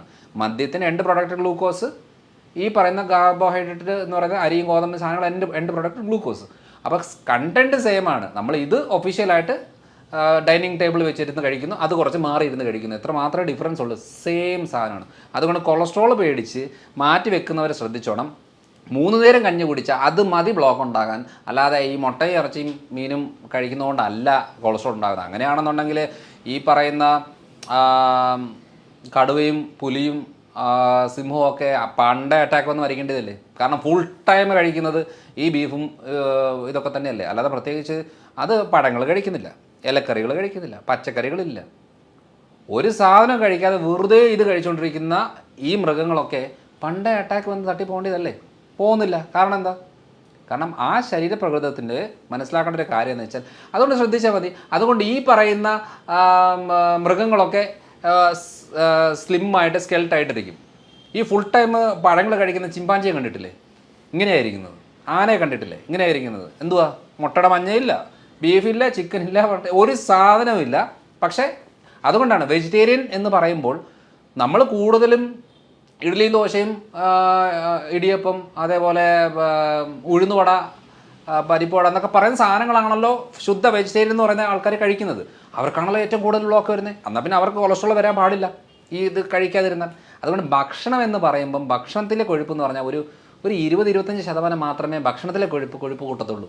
ബാക്കി 75% ശരീരമാണ് ഉണ്ടാക്കുന്നത്. അതിൻ്റെ റോ മെറ്റീരിയൽ എന്ന് പറയുന്നത് കാർബോഹൈഡ്രേറ്റ് ആണ്. അതിൽ തീരുമാനമാക്കിയെങ്കിൽ കൊളസ്ട്രോൾ കുറയും. ഞാൻ എപ്പോഴും പറയുകയാണ്, നിങ്ങളൊരു കാര്യം ചെയ്യും, ഈ പറയുന്ന തുടങ്ങുന്നതിന് മുമ്പ് ഏതാ കൊളസ്ട്രോൾ ആണോ, നിങ്ങൾ മുട്ട കഴിച്ച കൊളസ്ട്രോൾ ഉണ്ടോ, ഇപ്പം നിങ്ങളൊരു ലിപ്പിഡ് പ്രൊഫൈൽ ചെക്ക് ചെയ്യും, കൊളസ്ട്രോളും കാര്യങ്ങളെല്ലാം നോക്ക്. അടുപ്പിച്ച് 2 ആഴ്ച എല്ലാ ദിവസവും ഓരോ മുട്ട കഴിക്കുക, എന്നിട്ട് ചോറ് ഈ മധുരവും ബേക്കറിയൊക്കെ ഒന്ന് കുറയ്ക്കുക. എന്നിട്ട് 2 ആഴ്ച കഴിഞ്ഞ് ഒന്നുകൂടെ കൊളസ്ട്രോൾ ചെക്ക് ചെയ്യും. നിങ്ങളുടെ കൊളസ്ട്രോൾ കുറയുന്നുണ്ടോ, ഡെയിലി ഓരോ മുട്ട കഴിക്കും. കുറയുന്നില്ലേ, നിങ്ങൾ മുട്ട കഴിക്കണ്ട. അങ്ങനെയാണ് തീരുമാനിക്കേണ്ടത്. അല്ലാതെ പൊതുവേ ബീഫിന് പ്രശ്നമാണ്, പോത്ത് പ്രശ്നമാണ്, അല്ലെങ്കിൽ ചിക്കൻ പ്രശ്നമാണ്, മുട്ട പ്രശ്നമാണ് എന്ന് പറഞ്ഞ് വെച്ചിരിക്കുക. അതൊക്കെ വറുത്ത് കോരി അതിനെ വല്ലാത്ത രീതിയിൽ ആക്കി എടുക്കുമ്പോൾ മാത്രമേ പ്രശ്നമുള്ളൂ. അല്ലാതെ ഇതൊന്നും ഒരു പ്രശ്നമല്ല. ഇതൊക്കെ നമുക്ക് നിസ്സാരമായിട്ട് നമ്മുടെ ഈ വിശ്വാസവും ശരീരവും തമ്മിൽ യാതൊരു ബന്ധവുമില്ല. വിശ്വാസം എന്തും ആയിക്കോട്ടെ, എനിക്കത് ഈ മതഗ്രന്ഥത്തിൽ ഇത് കഴിക്കാൻ പാടില്ല, ഓക്കെ, കഴിക്കണ്ട. പക്ഷേ ശരീരത്തിന് പാടുണ്ടോ ഇല്ലയോ എന്നുള്ളത് നോക്കേണ്ട ആവശ്യമില്ല. കാരണം എന്ന് വെച്ചാൽ ശരീരത്തിന് ആവശ്യം പാമ്പിനെ കഴിച്ചാലും ശരീരം നോക്കുന്നത് പ്രോട്ടീനും ഫാറ്റും ഒക്കെ ആയിട്ടാണ്. അല്ലാതെ നമുക്കത് ഇഷ്ടമുണ്ടോ ഇഷ്ടമില്ല എന്നുള്ളത് രണ്ടാമത്തെ കാര്യം. ശരീരത്തിൻ്റെ എല്ലാം സെയിമാണ്. ഇതാണ് മെയിനായിട്ടും ഫുഡിൽ നമ്മൾ ശ്രദ്ധിക്കേണ്ടത്. അപ്പോൾ പൊതുവിൽ സാറെടുത്ത് കൂടുതലായിട്ട് വരുന്നൊരു കേസുകൾ എന്ത് ടൈപ്പ് ഓഫ് കേസ് ആയിരിക്കും? നമ്മളിപ്പോൾ പല കേസുകൾ ഇങ്ങനെ ഡിസ്കസ് ചെയ്ത് ഇങ്ങനെ വന്നു. അപ്പോൾ ഏറ്റവും കൂടുതലായിട്ട് കണ്ടുവരുന്നത് എന്താണ്? ചിലപ്പം വരുന്ന പേഷ്യൻ്റ് തന്നെ ഇന്ന കേസിലേക്ക് മാറുന്നുണ്ടാവും. വരുന്ന ഒരു അസുഖത്തിനായിരിക്കും, അത് നോക്കുന്നേരം റൂട്ട് കോസ് കണ്ടെത്തുമ്പോൾ വേറെ എത്തും. ഞാൻ ലൈഫ് സ്റ്റൈൽ ഡിസീസിൽ പ്രമേഹമാണല്ലോ വളരെ കോമൺ ആയിട്ട് വരുന്നത്. പക്ഷേ എൻ്റെ മേഖലയായിട്ട് ഞാൻ കരുതുന്നത് തൈറോയ്ഡാണ്. കാരണം വേറൊന്നുമല്ല, എനിക്ക് തൈറോയ്ഡ് ചികിത്സിക്കാൻ ഇഷ്ടം ഉണ്ടായിട്ടല്ല തൈറോയ്ഡ് എന്ന് പറയുന്നത്. പക്ഷേ പ്രമേഹമുള്ള ആളുകൾക്കും BP ഉള്ളവർക്കും സ്കിന്നിൻ്റെ പ്രശ്നമുള്ളവർക്കും ടെൻഷൻ ഉള്ളവർക്കും നെഞ്ചിടിപ്പുള്ളവർക്കും അതേപോലെ മുടി കൊഴിച്ചിലുള്ളവർ, താരന്, ദഹന പ്രശ്നങ്ങൾ, കോൺസ്റ്റിപ്പേഷൻ ബുദ്ധിമുട്ടുകൾ, ടയർഡ്നെസ്, ടെൻഷന്, ഇതെല്ലാത്തിൻ്റെയും നമ്മൾ റൂട്ട് കോസ് ചെക്ക് ചെയ്ത് വരുമ്പോഴത്തേനും തൈറോയ്ഡിലാണ് വന്ന് നിൽക്കുന്നത്.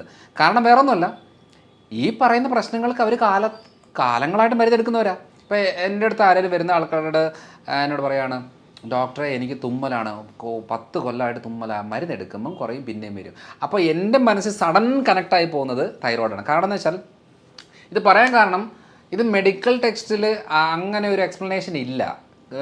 മെഡിക്കൽ ടെക്സ്റ്റിൽ നമ്മളൊരു തുമ്മൽ എന്ന് പറയുമ്പോൾ ഒരു അലർജിക്ക് റിലേറ്റഡ് ആയിട്ടാണ് നമ്മൾ ഫോക്കസ് ചെയ്യുന്നത്. അതേപോലെ സ്കിന്നിലൊരു ചൊറിച്ചിൽ, കുരുക്കൾ, പാടുകളെന്നൊക്കെ വരുമ്പോൾ മെഡിക്കൽ ടെക്സ്റ്റിൽ ഫോക്കസ് ചെയ്യുന്നത് സ്കിൻ റിലേറ്റഡ് ആയിട്ടുള്ള കണ്ടീഷനാണ്. അതേപോലെ യൂട്രസിലെ മുഴ, ബ്ലീഡിങ് റിലേറ്റഡ് പ്രശ്നം ഉണ്ടെന്നുണ്ടെങ്കിൽ ഗൈനക്ക് റിലേറ്റഡ് ആയിട്ടാണ് മെഡിക്കൽ ടെക്സ്റ്റിൽ പറയുന്നത്. പക്ഷേ തൈറോയ്ഡ് ഉള്ളവർക്കാണ് ഏറ്റവും കൂടുതൽ ഈ ബ്ലീഡിങ് റിലേറ്റഡ് പ്രശ്നം വരുന്നത്. നമ്മളിവിടെ DNC ചെയ്തും യൂട്രൈൻ വാഷും ചെയ്തും സർജറിയും ചെയ്തും ഹിസ്റ്ററക്ടമിയും ചെയ്തും നടന്നാലും ആ പ്രശ്നങ്ങൾ മാറാത്തതിൻ്റെ മെയിൻ കാര്യം എന്ന് പറയുന്നത് റൂട്ട് കോസ് വേറെ കിടക്കുന്നതുകൊണ്ടാണ്. അപ്പോൾ ഇത് പറയാനായിട്ടൊരു കാരണം കൂടെ ഉണ്ട്. തൈറോയ്ഡിൻ്റെ ഒരു പ്രത്യേകത എന്ന് വെച്ചാൽ, ഇത് എന്തുകൊണ്ടാണ്, എന്നോട് പലരും ചോദിച്ചിട്ടുണ്ട്, അതെന്തുകൊണ്ടാണ് മറ്റു ആളുകൾ ഇതിൽ ഇങ്ങനെ പറയാത്തത്? ഡോക്ടർ മാത്രം എന്തിനാണ് ഈ തൈറോയ്ഡിലേക്ക് എല്ലാ കാര്യവും തൈറോയ്ഡിലേക്ക് പോകുന്നത്? ടെൻഷൻ എന്ന് പറഞ്ഞ ഉടനെ തൈറോയ്ഡ് പറയുന്നു, സ്കിന്നിൻ്റെ പ്രശ്നം എന്ന് പറഞ്ഞാൽ തൈറോയ്ഡ് പറഞ്ഞു. എന്തുകൊണ്ടാണ് മറ്റ് ഡോക്ടേഴ്സോ അല്ല മറ്റാളുകളോ ഇത് പറയാത്തത് എന്ന് ചോദിക്കുന്നതിൻ്റെ മെയിൻ കാര്യം കൂടെ ഞാൻ പറയാം. ഞാൻ സ്ഥിരം കേൾക്കുന്നൊരു ചോദ്യം ആയതുകൊണ്ട് പറയുകയാണ്. അതായത് ഇത് എൻ്റെ ഒരു എക്സ്പീരിയൻസ് ആണ്, അല്ലാതെ ഞാൻ ഒരു ബുക്കിൽ പഠിച്ചു, കോളേജിൽ പോയി പഠിച്ചു എന്നുള്ളതല്ല. കാരണം ആ ടെക്സ്റ്റ് ബുക്കുകളിൽ അങ്ങനെ ഇല്ല, മെഡിക്കൽ ടെക്സ്റ്റിൽ അങ്ങനെ ഇല്ല. കാരണം 5.5 കൊല്ലം പഠിച്ചിട്ട് ഞാൻ ഇതുവരെ കേട്ടിട്ടില്ല തൈറോയ്ഡുകാർക്ക് ഗ്ലൂട്ടൻ പാടില്ല എന്നുള്ളത്. കാരണം ആ ടെക്സ്റ്റ് ബുക്കിൽ അങ്ങനെ ഒരു സംഭവമേ ഇല്ല. അതേപോലെ പാല് പാടില്ല എന്നുള്ളത് ഇതിനകത്തില്ല. അപ്പോൾ ഏറ്റവും കൂടുതൽ ഞാൻ ഫോക്കസ് ചെയ്യുന്നത് റിസർച്ച് ഏരിയ ആയതുകൊണ്ട് റിസർച്ചിൽ വന്ന കാര്യങ്ങൾ ചിലപ്പം 5, 8, 10, 20 കൊല്ലത്തിന് ശേഷം ചിലപ്പോൾ ടെക്സ്റ്റ് ബുക്കിലേക്ക് വരും. അന്നേരം ചിലപ്പോൾ എല്ലാവരും പറയുമായിരിക്കും. അപ്പോൾ ഏറ്റവും കൂടുതൽ ശ്രദ്ധിച്ചാൽ മതി മുടി കൊഴിച്ചിൽ കണ്ടീഷൻ. നമ്മൾ എണ്ണകളും തൂത്ത് ഷാമ്പുവും മാറ്റിയെടുത്ത് മരുന്നുകൾ അപ്ലൈ ചെയ്ത് പല മൾട്ടിവിറ്റാമിൻ മരുന്നുകൾ എടുത്ത് ഫുള്ള് ചെയ്തെങ്കിലും മുടി കൊഴിച്ചിൽ മാറുന്നില്ല. കാരണം എന്താ? സിമ്പിൾ കാര്യമാണ്. അപ്പോൾ അതേപോലെ തന്നെ ഈ തൈറോയ്ഡിലേക്ക് കണക്ട് ചെയ്യണം ഞാൻ എല്ലാ കാര്യങ്ങളും. സ്കിന്ന് എപ്പോൾ നോക്കിയാലും സ്കിന്നിൽ ഫംഗൽ ഇൻഫെക്ഷൻസ്, ചൊറിച്ചിൽ, പാടുകൾ, മുഖത്ത് ഇങ്ങനെ പാടുകൾ വന്നുകൊണ്ടിരിക്കുകയാണ്. അപ്പം നമ്മൾ സ്കിന്നിൻ്റെ പ്രശ്നമാണെന്ന് പറഞ്ഞ് സ്കിന്നിൻ്റെ ഡോക്ടറെ കാണുമ്പോൾ എന്താ ചെയ്യുന്നത്? ഓയിൻമെൻറ്റുകളോ ലോഷനോ സൺസ്ക്രീനോ അല്ലെന്നുണ്ടെങ്കിൽ ഈ പറഞ്ഞ ഫംഗൽ ക്രീമുകളോ അല്ലെങ്കിൽ കുറച്ച് ആൻറ്റി ഫംഗൽ ആൻറ്റി ബാക്ടീരിയൽ ആയിട്ടുള്ള മരുന്നുകളോ ഇതിലാണ് പൊയ്ക്കൊണ്ടിരിക്കുന്നത്. കാരണം എന്താ? തൈറോയ്ഡ്, ഇൻറ്റസ്റ്റൈന്, ലിവർ, ഈ 3 ഓർഗൻ എന്തെങ്കിലും പ്രശ്നം ഉണ്ടെങ്കിൽ 99% സ്കിന്നിലാണ് അതിൻ്റെ പ്രശ്നം കാണിക്കുന്നത്. പക്ഷെ നമ്മൾ സ്കിന്നാണ് ക്ലിയർ ആക്കി മേക്കപ്പ് ചെയ്ത് നടന്നുകൊണ്ടിരിക്കുന്നത്. ഇവിടെയാണ് ആക്ച്വൽ പ്രശ്നം കിടക്കുന്നത്. അപ്പോൾ സ്കിന്നിൻ്റെ പ്രശ്നം എന്ന് വന്നാലും ഞാൻ കണക്ട് ചെയ്ത് നോക്കുന്നത് തൈറോയ്ഡ് ഉണ്ടോ എന്നുള്ളതാണ്. കുട്ടികളുണ്ടാവുന്നില്ല, കൺസീവ് ആവുന്നു, എബോഷനായി പോകുന്നു, തൈറോയ്ഡാണ്, കണ്ണടച്ച് പറയും തൈറോയ്ഡാണ്. പക്ഷേ നമ്മളെന്ത് ചെയ്യും? IVF എടുത്ത് 2 പ്രാവശ്യം 3 പ്രാവശ്യം 5 പ്രാവശ്യമൊക്കെ എടുത്ത് വെറുതെ എബോഷനായി പോകുന്ന കണ്ടീഷൻ ആവശ്യം പോലുണ്ട്. എന്നാലും നോർമൽ തൈറോയ്ഡ് മാത്രം ചെക്ക് ചെയ്തിട്ട് പറയും നമുക്ക് തൈറോയ്ഡ് ഇല്ല എന്നുള്ളത്. പക്ഷേ തൈറോയ്ഡിലെന്ന് പറയുന്നത് എത്ര 10ലധികം രോഗാവസ്ഥകൾ തൈറോയ്ഡിലുണ്ട്. പക്ഷേ ആകെ ചെക്ക് ചെയ്യുന്നത് ഹൈപ്പോ ആണോ ഹൈപ്പർ ആണോ എന്ന് വെച്ചാൽ ബ്ലഡ് ടെസ്റ്റ് ചെയ്യുന്നത് മരുന്ന് ഈ ഹൈപ്പർ കണ്ടീഷന് മാത്രമേ മരുന്നുള്ളൂ. ഹൈപ്പറിന് മരുന്ന് എടുത്തിട്ടും കാര്യമില്ല, കാരണം ഒന്ന് പിടിച്ചു നിൽക്കാനല്ലാതെ വേറൊരു ഉപയോഗമില്ല. ഹൈപ്പോയ്ക്ക് നമ്മൾ ഈ തൈറോയ്ഡ് അത് ഇതൊക്കെ ആയിട്ട് നമ്മൾ എടുക്കുന്നത്. അപ്പോൾ ഈ ഒരു കാര്യത്തെ അതുകൊണ്ടാണ് പലരും പറയുന്നത് എൻ്റെ TSH നോർമലാ, അതുകൊണ്ട് എനിക്ക് തൈറോയ്ഡ് ഇല്ല. അതിൻ്റെ അർത്ഥം തൈറോയ്ഡ് ഇല്ല എന്നല്ല, നിങ്ങളുടെ തൈറോയ്ഡ് പ്രശ്നങ്ങളിലെ ഹൈപ്പോ തൈറോയിഡിസം എന്ന് പറയുന്നൊരു കണ്ടീഷൻ ഇല്ല എന്ന് മാത്രമേ ഉള്ളൂ. അപ്പോൾ ആർക്കെങ്കിലും റിപ്പീറ്റഡ് ആയിട്ടുള്ള അബോർഷൻസ് നടക്കുന്നു, കുട്ടികൾ ഉണ്ടാവാത്ത കണ്ടീഷൻ വരുന്നു, ആദ്യത്തെ കുട്ടി ഉണ്ടായിട്ട് പിന്നെ ഉണ്ടാകാതെ കുറേ ഗ്യാപ്പ് വരുന്നു, അല്ലെങ്കിൽ സ്കിൻ ഇൻഫെക്ഷൻ വരുന്നു, താരൻ മുടികൊഴിച്ചിൽ കൂടുന്നു, വെറുതെ ഇരുന്നാലും ടെൻഷൻ അടിക്കുന്ന സ്വഭാവത്തിലേക്ക് വരുന്നു, ശരീരഭാരം എന്തെങ്കിലും ചെയ്താലും ശരീരം നീര് നിറയുന്നു, എവിടെ പിടിച്ചാലും വേദനകൾ ഉണ്ടാകുന്നു, ജോയിൻസിന് വേദന, മസിൽസിന് വേദന, കുറച്ച് കാര്യങ്ങൾ എന്തെങ്കിലും ചെയ്തു കഴിഞ്ഞാൽ ശരീരം മടുക്കുകയാണ്, മടിയാണ്, ഒരു കാര്യത്തിലേക്ക് പോകാനോ ചെയ്യാനോ തോന്നാത്തൊരവസ്ഥ വരികയാണ്. ഇങ്ങനെയൊക്കെ വരുമ്പോൾ നമ്മൾ ആദ്യം ആലോചിക്കുന്നത് എന്താണെന്ന് വെച്ചാൽ തൈറോയ്ഡ് ഗ്ലാൻഡ് പ്രവർത്തിക്കുന്നില്ല പ്രോപ്പറായിട്ട്. ചിലപ്പോൾ ബ്ലഡ് ടെസ്റ്റ് ചെയ്ത TSH നോർമൽ ആയിരിക്കും, അപ്പോൾ നമ്മൾ പറയും കുഴപ്പമൊന്നുമില്ല, തൈറോയിഡിന് കുഴപ്പമില്ല. പക്ഷെ നമ്മൾ സ്കാൻ ചെയ്ത് ആരും നോക്കുന്നില്ലല്ലോ. ഇപ്പം ഞാനിപ്പോൾ ഒരു 3-4 കൊല്ലമായിട്ട് ഇപ്പോൾ ഒരു ദിവസം നമുക്കൊരു 200-250 പേഷ്യൻസ് ഒരു ദിവസം വരുമ്പോൾ, അതേപോലെ 200 പേഷ്യൻസ് എടുക്കാം, നമുക്കൊരു എവറേജ് 10 ദിവസം ആകുമ്പത്തിന് ഒരു 2000 പേര്, 30 ദിവസം ആകുമ്പത്തിന് 6000 പേര്, 10 മാസം ആകുമ്പത്തിന് 60000 പേര്, ഒരു കൊല്ലം ഒരു 75000 പേര് മിനിമം നമ്മൾ കൺസൾട്ട് ചെയ്യുന്നുണ്ട്. നമുക്ക് 25,000 മാറ്റിക്കോ, ഒരു 50,000 പിടിച്ചു. ഒരു 4 കൊല്ലമായിട്ട് 2 ലക്ഷം പേരെയാണ് ഈ 4 കൊല്ലത്തിൽ നമ്മൾ കൺസൾട്ട് ചെയ്തിട്ടുള്ളത്. ഈ പറയുന്ന ആളുകളിലെല്ലാം ഞാൻ അപ്ലൈ ചെയ്ത് നോക്കുന്നത് എന്താണെന്ന് വെച്ചാൽ, റിസർച്ചിൽ എന്ത് പറഞ്ഞു, ഇവർക്ക് ഗോതമ്പ് നിർത്തും, TSH നോർമലായിരിക്കും, പ്രശ്നങ്ങളെല്ലാം കിടക്കും, ഗോതമ്പ് സ്റ്റോപ്പ് ചെയ്യുമ്പോഴത്തേന് ഇവരുടെ നീർക്കെട്ടും വേദനയൊക്കെ കുറയും. എന്ന് വെച്ചാൽ വെയിറ്റ് കൂടിക്കൊണ്ടിരിക്കുന്നവരുടെ വെയിറ്റ് കുറയും. ഇത് മെഡിക്കൽ ടെസ്റ്റ് ഇല്ലാത്തത് കൊണ്ട് എന്ത് പറയും, ബാക്കി എല്ലാവരും മരുന്നെടുത്തോ, ബാക്കിയെല്ലാം ഓക്കെയാണ്, കാരണം TSH നോർമലാണല്ലോ. അപ്പോൾ TSH നോർമലാണ്, ശരിയാ. പക്ഷേ ഡോക്ടറെ, ഞാൻ കുറേ കാലങ്ങളായിട്ട് ഈ തൈറോയിഡിന് മരുന്ന് കഴിക്കുന്നു, എൻ്റെ മുടി കൊഴിച്ചിൽ മാറുന്നില്ല, വെയിറ്റ് കൂടി വരുന്നു, മുഴകളുണ്ടാകുന്നു, ടെൻഷൻ വരുന്നു, ക്ഷീണം വരുന്നു, വേദനകളുണ്ടാകുന്നു, ഇതെല്ലാം ഉണ്ട്. അപ്പോൾ പറയുന്നത് എന്താ, ഇത് വേറെ പ്രശ്നമാണ്, നിങ്ങൾ പോയിട്ട് വേറെ ഡോക്ടറെ കാണുക എന്നുള്ളതാണ് പറയുന്നത്. പക്ഷേ ഇതൊന്നും വേറെ പ്രശ്നമല്ല. നിങ്ങൾ ആ തൈറോയ്ഡ് ഗ്രന്ഥി നന്നായിട്ട് പ്രവർത്തിക്കാൻ തുടങ്ങിയാൽ ഈ തല തൊട്ട് കാല് വരെയുള്ള പ്രശ്നങ്ങൾ ക്ലിയർ ആകും. പക്ഷേ എന്താ ചെയ്യുന്നത് വെച്ചാൽ, അങ്ങനെ ഒരു കാര്യം നമ്മൾ പൊതുവേ മെഡിക്കൽ കോളേജുകളിൽ പഠിപ്പിക്കാത്തത് കൊണ്ട് എന്നാ സംഭവിക്കുന്നതെന്ന് വെച്ചാൽ, തൈറോയ്ഡ് നോർമലാണല്ലോ, നിങ്ങൾ വേറെ ചെയ്തു എന്നാണ് പറയുന്നത്. പക്ഷേ ആക്ച്വലി ചെയ്യേണ്ട കാര്യം, ലിവർ, ഇൻറ്റസ്റ്റൈൻ, ഈ 2 അവയവങ്ങൾ പ്രവർത്തിക്കാൻ തുടങ്ങിയെങ്കിൽ മാത്രമേ ഈ തൈറോയിഡിന് മരുന്നെടുത്താൽ ആ മരുന്ന് ശരീരത്തെ പിടിക്കത്തുള്ളൂ, അല്ലെങ്കിൽ ഏക്കത്തുള്ളൂ. കാരണം ഏറ്റവും കൂടുതൽ ഈ T4 കൺവേർട്ട് ചെയ്ത് T3 ആകുന്നതും അബ്സോർപ്ഷൻ നടക്കുന്നതും എല്ലാം ലിവറിലും കുടലിലും ഒക്കെയാണ്. നമ്മൾ മരുന്നെടുക്കുന്നതിന് ബ്ലഡിൽ ഓക്കെ ആണെന്ന് പറഞ്ഞാൽ ഓക്കെ അല്ല. പലപ്പോഴും സംഭവിക്കുന്ന കാര്യം എന്താണെന്ന് വെച്ചാൽ, അവർക്ക് എപ്പോഴും മരുന്നെടുക്കുന്നതിൻ്റെ ഭാഗമായിട്ട് ബ്ലഡിലെല്ലാം നോർമലാണ്, ഒരു കുഴപ്പമില്ല, പക്ഷെ അവർക്ക് തല പൊങ്ങാൻ പറ്റത്തില്ല. അവസാനം നമ്മൾ അടുപ്പിച്ച് പോയി കഴിയുമ്പോൾ ഡോക്ടർ എന്ത് പറയും, നിങ്ങൾ പോയി സൈക്കാട്രിസ്റ്റിനെ കാണണം, കാരണം ഇത് ടെൻഷനാണ്, നിങ്ങളുടെ തോന്നലാണ്, ഇതൊക്കെ എല്ലാവർക്കും ഉള്ളൊരു കാര്യമാണ് എന്ന് പറയുമ്പോൾ നമുക്ക് തന്നെ ഒന്ന്, ശരിക്കും എനിക്ക് വല്ല മാനസികമാണോ? കാരണം എൻ്റെ ടെസ്റ്റ് ചെയ്തിട്ട് ബ്ലഡ് എല്ലാം ഓക്കെയാണ്, ഒരു കുഴപ്പമില്ല, സ്കാൻ ചെയ്തിട്ടും കുഴപ്പമില്ല, പിന്നെ എന്താ എൻ്റെ പ്രശ്നം എന്ന് ആലോചിക്കുമ്പം അപ്പം ശരിയാ, ഡോക്ടർ പറഞ്ഞത് തന്നെ ആയിരിക്കും. ഇപ്പം നമ്മളൊരു ഫാമിലി, ഇപ്പം ഹസ്ബൻഡിൻ്റെ മുമ്പിൽ വെച്ച് വൈഫിനോട് പറയുകയാണ്, അതെ നിങ്ങൾക്ക് സൈക്കാട്രി പോയി കാണുക, കാരണം നിങ്ങൾക്ക് ടെൻഷനും തോന്നലും ഒക്കെയാണ്, നിങ്ങൾ വെറുതെ ഒച്ച വെക്കുകയും ബഹളം വെക്കുകയും കരയുകയും ഒക്കെ ചെയ്യുന്നത്, അതുകൊണ്ട് നിങ്ങൾക്ക് മാനസിക ബുദ്ധിമുട്ടാണെന്ന് പറഞ്ഞു കഴിഞ്ഞാൽ ഈ കാര്യമാണല്ലോ ഹസ്ബൻഡിൻ്റെ മനസ്സിൽ കിടക്കുന്നത്. പിന്നെ വീട്ടിൽ ചെന്ന് കഴിഞ്ഞാൽ ഈ ഹസ്ബൻഡ് എന്ത് ചെയ്യുന്നു വെച്ചാൽ, എല്ലാവരുടെ മുമ്പിൽ ഈ ഒരു വ്യക്തിയെ മാനസിക രോഗിയായിട്ട് ചിത്രീകരിക്കുകയാണ്. അപ്പോൾ എന്നാന്ന് വെച്ചാൽ മക്കളും കളിയാക്കും, വീട്ടിലുള്ളവരും കളിയാക്കും, പിന്നെ നമ്മുടെ ഒരു ഫീലിങ്സിനോ ഇമോഷൻസിനോ വിലയേ ഇല്ല. എന്ന് വെച്ചാൽ പലപ്പോഴും ഭർത്താക്കന്മാർ വന്ന് പറയാറുണ്ട്, ഡോക്ടറെ കൊണ്ട് ഞാൻ നിർത്തുകയാണ്, എനിക്ക് മടുത്ത്, ഞാൻ 10-20 കൊല്ലമായിട്ട് ഇവളെ വിളിച്ചുകൊണ്ട് നടക്കാത്ത ആശുപത്രികളില്ല, കാണാത്ത ഡോക്ടർമാരില്ല, എടുക്കാത്ത മരുന്നുകളില്ല, എൻ്റെ സമ്പാദ്യത്തിൻ്റെ ഭൂരിഭാഗവും ഞാൻ ഇവളെ ചികിത്സിച്ചിട്ടാണ് ഞാൻ ഇതായത്, അതുകൊണ്ട് അവസാനത്തെ ഒരു ഹോപ്പായിട്ടാണ് ഞാൻ ഡോക്ടറെ അടുത്ത് വന്നേക്കുന്നത് എന്ന് പറയുന്ന ആളുകൾ ഒത്തിരി പേരുണ്ട്. കാരണം വേറെ ഒന്നുമല്ല, ഈ കുടങ്ങ് അമ്മത്തി വെച്ച് വെള്ളം ഒഴിച്ചുകൊണ്ടിരിക്കുകയാണ്. തൈറോയ്ഡ് എന്ന് പറയുന്ന ഒരു കാര്യത്തെ ഡീറ്റെയിൽഡ് ആയിട്ട് ചെക്ക് ചെയ്തിട്ട് മനസ്സിലാക്കിയിട്ട് ആ ഒരൊറ്റ കാര്യം ക്ലിയർ ആക്കി കൊടുത്താൽ ഇത്രയും കാര്യങ്ങൾ ക്ലിയർ ആവും. ഉറക്കം ശരിയില്ല എന്ന് പറയുമ്പോൾ ഉറക്ക ഗുളിക കൊടുക്കുന്നതല്ല അതിൻ്റെ സൊല്യൂഷൻ, എന്തുകൊണ്ട് ഉറക്കം കിട്ടുന്നില്ല എന്നുള്ളതാണ്. അത് കറങ്ങി അടിച്ച് വരുമ്പോൾ തൈറോയ്ഡിലേക്കാണ് വരുന്നത്. കൊളസ്ട്രോൾ വേറെ ഒരു കുഴപ്പമില്ല, കൊളസ്ട്രോൾ മാത്രം കൂടുകയാണ്.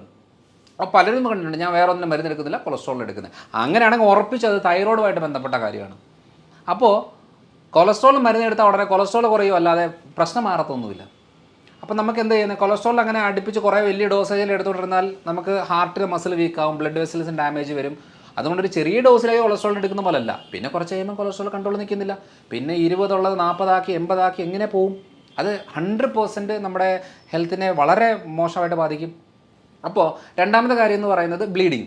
എത്ര സ്ത്രീകൾക്കാണെന്നറിയാവോ അവസാനം യൂട്രസ് എടുത്ത് കളയേണ്ട ഒരു അവസ്ഥ വരുന്നത്? വേറെ ഒന്നുമല്ല, ബ്ലീഡിങ് നിൽക്കുന്നില്ല.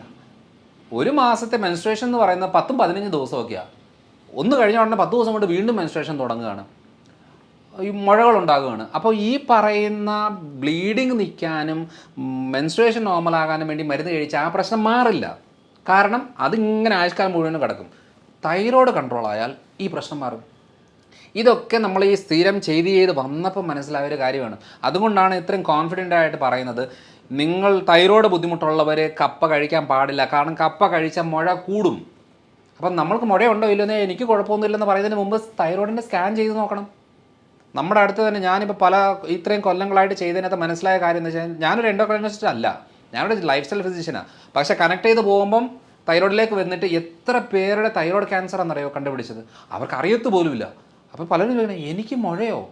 അപ്പോൾ പറയുന്നത് ഇതൊക്കെ ഗ്രേഡ് ഒത്തിരി 10-15 കൊല്ലമായിട്ടുള്ള മുഴകളാണ്. അപ്പം നമ്മൾ സ്കാൻ ചെയ്യുമ്പോഴാണ് അയ്യോ ഇത്രയും കാലമായിട്ട് എനിക്ക് മുഴയുണ്ടായിരുന്നോ എന്നുള്ളതാണ്, ഷോക്കായിട്ടിരിക്കുകയാണ്. പല സാഹചര്യങ്ങളിലും പല കാര്യത്തിന് വേണ്ടി വരുന്നവരുടെ ഞാൻ ഭൂരിഭാഗം ആളുകൾക്കും വയറിൻ്റെ അബ്ഡോമിനൽ സ്കാനും തൈറോയ്ഡ് സ്കാനും ഇടും. അവരിഷ്ടമുള്ള സ്ഥലത്ത് പോയിട്ട് ചെക്ക് ചെയ്യുക എന്നുള്ളതാണ് പറയുന്നത്. അല്ലാതെ നമ്മുടെ അടുത്ത് വന്ന് ചെക്ക് ചെയ്ത് പുതിയ രോഗം കണ്ടുപിടിച്ച് അങ്ങനെ പരിപാടിയൊന്നുമില്ല. സ്കാൻ ചെയ്ത് വരുന്ന സമയത്താണ് നമുക്ക് കിട്ടുന്നത്. പലപ്പോഴും പല ആളുകളും ചെയ്യുന്നത് എന്തെന്നറിയോ, ബ്ലഡ് ടെസ്റ്റ് ചെയ്തിട്ട് കുഴപ്പമില്ല നോർമലാന്ന് പറഞ്ഞിരിക്കും, എനിക്ക് ഷുഗർ ഇല്ല, കൊളസ്ട്രോൾ ഇല്ല, തൈറോയ്ഡ് ഇല്ല, യൂറിക് ആസിഡ് ഇല്ല, ഒരു പ്രശ്നവുമില്ല, ഞാൻ ഓക്കെയാണ്. സ്കാൻ ചെയ്യുമ്പോഴാണ് ഗ്രേഡ് 3 ആയിരിക്കും ഫാറ്റി ലിവർ കിടക്കുന്നത്, യൂട്രസിലെ മുഴ നല്ല സൈസിലായിരിക്കും, ബ്രസ്റ്റിൽ മുഴയായിരിക്കും, തൈറോയ്ഡിൽ മുഴയായിരിക്കും. എന്ന് വെച്ചാൽ ശാരീരികമായിട്ടുള്ള ചേഞ്ചസ് വരുന്ന ഏരിയകൾ അത് സ്കാൻ ചെയ്താലേ കിട്ടത്തുള്ളൂ, അല്ലാതെ ബ്ലഡ് ചെക്ക് ചെയ്താൽ കിട്ടത്തില്ല. പലപ്പോഴും ഒരു കേസ് വന്ന് ഞാൻ കണ്ടേക്കുന്നത് എന്നാന്ന് വെച്ചാൽ അവരുടേത് ലിവർ സിറോസിസാണ്.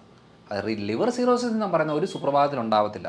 അല്ലെങ്കിൽ എന്തെങ്കിലും ഹെവി ഡോസ് മരുന്നുകളോ എന്തെങ്കിലും എടുക്കുന്നതിൻ്റെ ഭാഗമായിട്ട് ചിലപ്പോൾ ഒരു 1-2 മാസം കൊണ്ട് വരുമായിരിക്കും. അല്ലെങ്കിൽ 10-20 കൊല്ലം എടുത്തിട്ട് ഉണ്ടാകുന്ന ഒരെണ്ണമാണ്. അപ്പോൾ ഞാൻ ചോദിച്ചു അവരുടെ അടുത്ത്, ഇതെങ്ങനെ ഒരു സുപ്രഭാതത്തിൽ വന്നേ, നിങ്ങൾ എന്തെങ്കിലും മരുന്ന് എടുക്കുന്നുണ്ടോ? ഞാൻ BP ക്ക്, ഷുഗറിന്, കൊളസ്ട്രോൾ ഇതിന് മാത്രമേ മരുന്ന് എടുക്കുന്നുള്ളൂ. അല്ല ഈ ഇടയ്ക്ക് എങ്ങനെ സർജറിയോ കാര്യങ്ങളൊന്നും ചെയ്യുന്നു? ഒന്നും ചെയ്തിട്ടില്ല. പിന്നെ ഇതെങ്ങനെ ഉണ്ടാകുന്നത്? കാരണം 10-20 കൊല്ലത്തെ പഴക്കമുള്ള ഒരു ലിവർ പ്രശ്നമാണ് ഇന്ന് ഒരു സുപ്രഭാതി സ്കാൻ ചെയ്തപ്പോൾ കണ്ടുപിടിച്ചത്. അത് അപ്പോൾ ഞാൻ ചോദിച്ചു, നിങ്ങൾ ലിവറൊക്കെ ചെക്ക് ചെയ്യാറില്ലായിരുന്നോ? എല്ലാ 3 മാസം കൂടുമ്പം ഞാൻ ചെക്ക് ചെയ്യാറുണ്ട്. അപ്പം ലിവർ ഫംഗ്ഷൻ എല്ലാം നോർമലാണ്. അതായത് SGPT, SGOT, ബിലിറൂബിൻ കാര്യങ്ങൾ, കൊളസ്ട്രോൾ എല്ലാം നോർമലാണ്. അപ്പം മനസ്സിലാക്കേണ്ട ഒരു കാര്യം എന്ന് വെച്ചാൽ, അപ്പം നിങ്ങൾ സ്കാൻ ഒന്നും ചെയ്തില്ലേ? സ്കാൻ ചെയ്തില്ല. എല്ലാ 3 മാസം കൂടുമ്പം ഞങ്ങളുടെ റെഗുലർ ചെക്കപ്പിൻ്റെ ഭാഗമായിട്ട് ബ്ലഡ് ടെസ്റ്റ് ചെയ്ത് കൊണ്ടുപോകുമായിരുന്നു. അപ്പോൾ ഒരു കാര്യം മനസ്സിലാക്കണം, ബ്ലഡിൽ നോർമലാണെന്ന് പറഞ്ഞിട്ട് ഒരു കാര്യമില്ല. സ്കാൻ ചെയ്യുമ്പോഴാണ് അതിന് ഗ്രേഡുകൾ, ഗ്രേഡ് 1, ഗ്രേഡ് 2, ഗ്രേഡ് 3 കഴിഞ്ഞ് പിന്നെ ഫൈബ്രോസിസിലേക്ക് കയറി, സീറോസിസിൻ്റെ അതിനൊക്കെ സ്റ്റേജുകളുണ്ട്. ഇതെല്ലാം കഴിഞ്ഞ് അവസാനത്തേക്കാണ് സീറോസിസ് എന്ന് പറഞ്ഞ സ്റ്റേജ്. സീറോസിസ് വന്നു എന്ന് പറഞ്ഞ ഉടനെ എല്ലാം തീർന്നു എന്നല്ല, അതിനും ഗ്രേഡുണ്ട്. അടുത്ത ഗ്രേഡിലേക്ക് പോകാതിരുന്ന ആ പ്രശ്നം ഓക്കെയാണ്. അപ്പോൾ ഇതൊന്നും നമ്മൾ നോക്കാതെ പോകുമ്പോഴാണ് പ്രശ്നം. കാരണം നമ്മളിപ്പോൾ ആയുർദൈർഘ്യം കൂടുമല്ലേ, ആയുർദൈർഘ്യം കൂടുമ്പം ഓട്ടോമാറ്റിക്കായിട്ട് ഇങ്ങനത്തെ ബുദ്ധിമുട്ടുകളൊക്കെ വരും. അതുകൊണ്ട് ഞാൻ ചികിത്സിക്കുന്ന മേഖല എന്ന് പറയുന്നത് ജീവിതശൈലി രോഗങ്ങളായിട്ട് ബന്ധപ്പെട്ടതാണ്. ആ ജീവിതശൈലി രോഗങ്ങളിൽ ഏറ്റവും കോമൺ ആയിട്ട് കിടക്കുന്ന ഒരു കാര്യമാണ് പ്രമേഹം. പക്ഷേ ആ പ്രമേഹത്തിനെക്കാട്ടിലും കോമൺ ആളുകൾക്ക് ഞാൻ ഒരു 100 പേരെ ചികിത്സിച്ച 80 പേരുടെ പ്രശ്നവും അവർക്കറിയാത്ത കാര്യമായിരിക്കും. അത് കണക്ട് ചെയ്ത് വരുമ്പം തൈറോയിഡിലേക്കാണ് വരുന്നത്. തൈറോയ്ഡ് ക്ലിയർ ആക്കി കൊടുക്കുമ്പോഴത്തേനും ഉറക്കമില്ലാത്തവർക്ക് ഉറക്കം കുറയും, വേദന നീർക്കെട്ട് ഉള്ളവർക്ക് അത് കുറയും, സ്റ്റിഫ്നെസ് കുറയും, ക്ഷീണം മാറും, വെയിറ്റ് കുറയും, വെരിക്കോസ് ബുദ്ധിമുട്ടുകൾ കുറയും, ഗ്യാസിൻ്റെ പ്രശ്നം കുറയും. ഒത്തിരി കാര്യങ്ങൾക്ക് മാറ്റം വരുന്നത് ഈ ഒരൊറ്റ കാര്യം ചെയ്യുമ്പോഴാണ്. അതുകൊണ്ട് ഞാൻ ഏറ്റവും കൂടുതൽ ഡോക്ടേഴ്സിന് ട്രെയിൻ ചെയ്ത ഒരാളാണ്. അപ്പോൾ നമ്മുടെ കേരളത്തിലെ ഒരു 31ഓളം ഡോക്ടേഴ്സ് ഇപ്പോൾ ഈ ഇതിൽ നമുക്ക് ട്രെയിനിങ് കൊടുത്ത് അവരവരുടെ നാട്ടിൽ അവരവർ പ്രാക്ടീസ് ചെയ്യണം. എന്ന് വെച്ചാൽ പല പല മെഡിക്കൽ സിസ്റ്റമിലുള്ള ഡോക്ടേഴ്സാണ്. എന്ന് വെച്ചാൽ നമ്മൾ അറിഞ്ഞ ആ സത്യം നമ്മളിവരോട് പറഞ്ഞു കൊടുത്തേച്ച് അവർ ചെയ്യുമ്പോൾ എന്താണെന്ന് വെച്ചാൽ ഒത്തിരി ആളുകൾക്ക് അത് ബെനിഫിറ്റ് ആവും. ആയുർവേദ, ഹോമിയോ, ഇംഗ്ലീഷോ എന്ത് മരുന്ന് വേണമെങ്കിലും എടുത്തോട്ടെ, മെച്ചം കിട്ടണോ, റിസൾട്ട് കിട്ടണോ, ആ റൂട്ട് കോസ് മനസ്സിലാക്കി അവർക്ക് വേണ്ടുന്ന ഭക്ഷണക്രമങ്ങളും അവരുടെ ജീവിതശൈലിയിലും മാറ്റം വരുത്തിയെങ്കിൽ മാത്രമേ മെച്ചം കിട്ടുള്ളൂ. അല്ലെങ്കിൽ ചുമ്മാ മരുന്നും കഴിച്ച് നമുക്ക് അവകാശപ്പെടാം, ആ ആശുപത്രി പോയി ഈ ഡോക്ടറെ കൊണ്ടെന്നുള്ള അവകാശപ്പെടാമെന്നല്ലാതെ ഒരു മെച്ചം കിട്ടത്തില്ല. അതുകൊണ്ട് കണക്ട് ചെയ്ത് നോക്കുമ്പോൾ തൈറോയ്ഡാണ് എൻ്റെ ഒരു നിഗമനം. ഒരു 5 കൊല്ലം കൊണ്ട് ഒരു 70% ആളുകളുടെയും പ്രശ്നം തൈറോയ്ഡിലേക്കാണ് വരുന്നത്. കാരണം അപ്പനും അമ്മയ്ക്ക് തൈറോയ്ഡ് ഉണ്ടോ മക്കൾക്ക് ഉറപ്പാണ്, പക്ഷേ ടെസ്റ്റ് ചെയ്തൊന്നും ആദ്യം കിട്ടത്തില്ല. അപ്പനും അമ്മയ്ക്കും തൈറോയ്ഡ് ഉണ്ടെങ്കിൽ മക്കൾക്ക് അവർ വണ്ണം കുറഞ്ഞിരിക്കും, അല്ലെങ്കിൽ വണ്ണം വെച്ചിരിക്കും, അല്ലെങ്കിൽ മുടി നന്നായിട്ട് കൊഴിയും, അല്ലെങ്കിൽ സ്കിന്നിന് പ്രശ്നം വരും, അല്ലെങ്കിൽ ടെൻഷൻ ലെവൽ കൂടും, അല്ലെങ്കിൽ പീരിയഡ്സിൻ്റെ ബുദ്ധിമുട്ട് വരും, ദഹന ബുദ്ധിമുട്ട് വരും.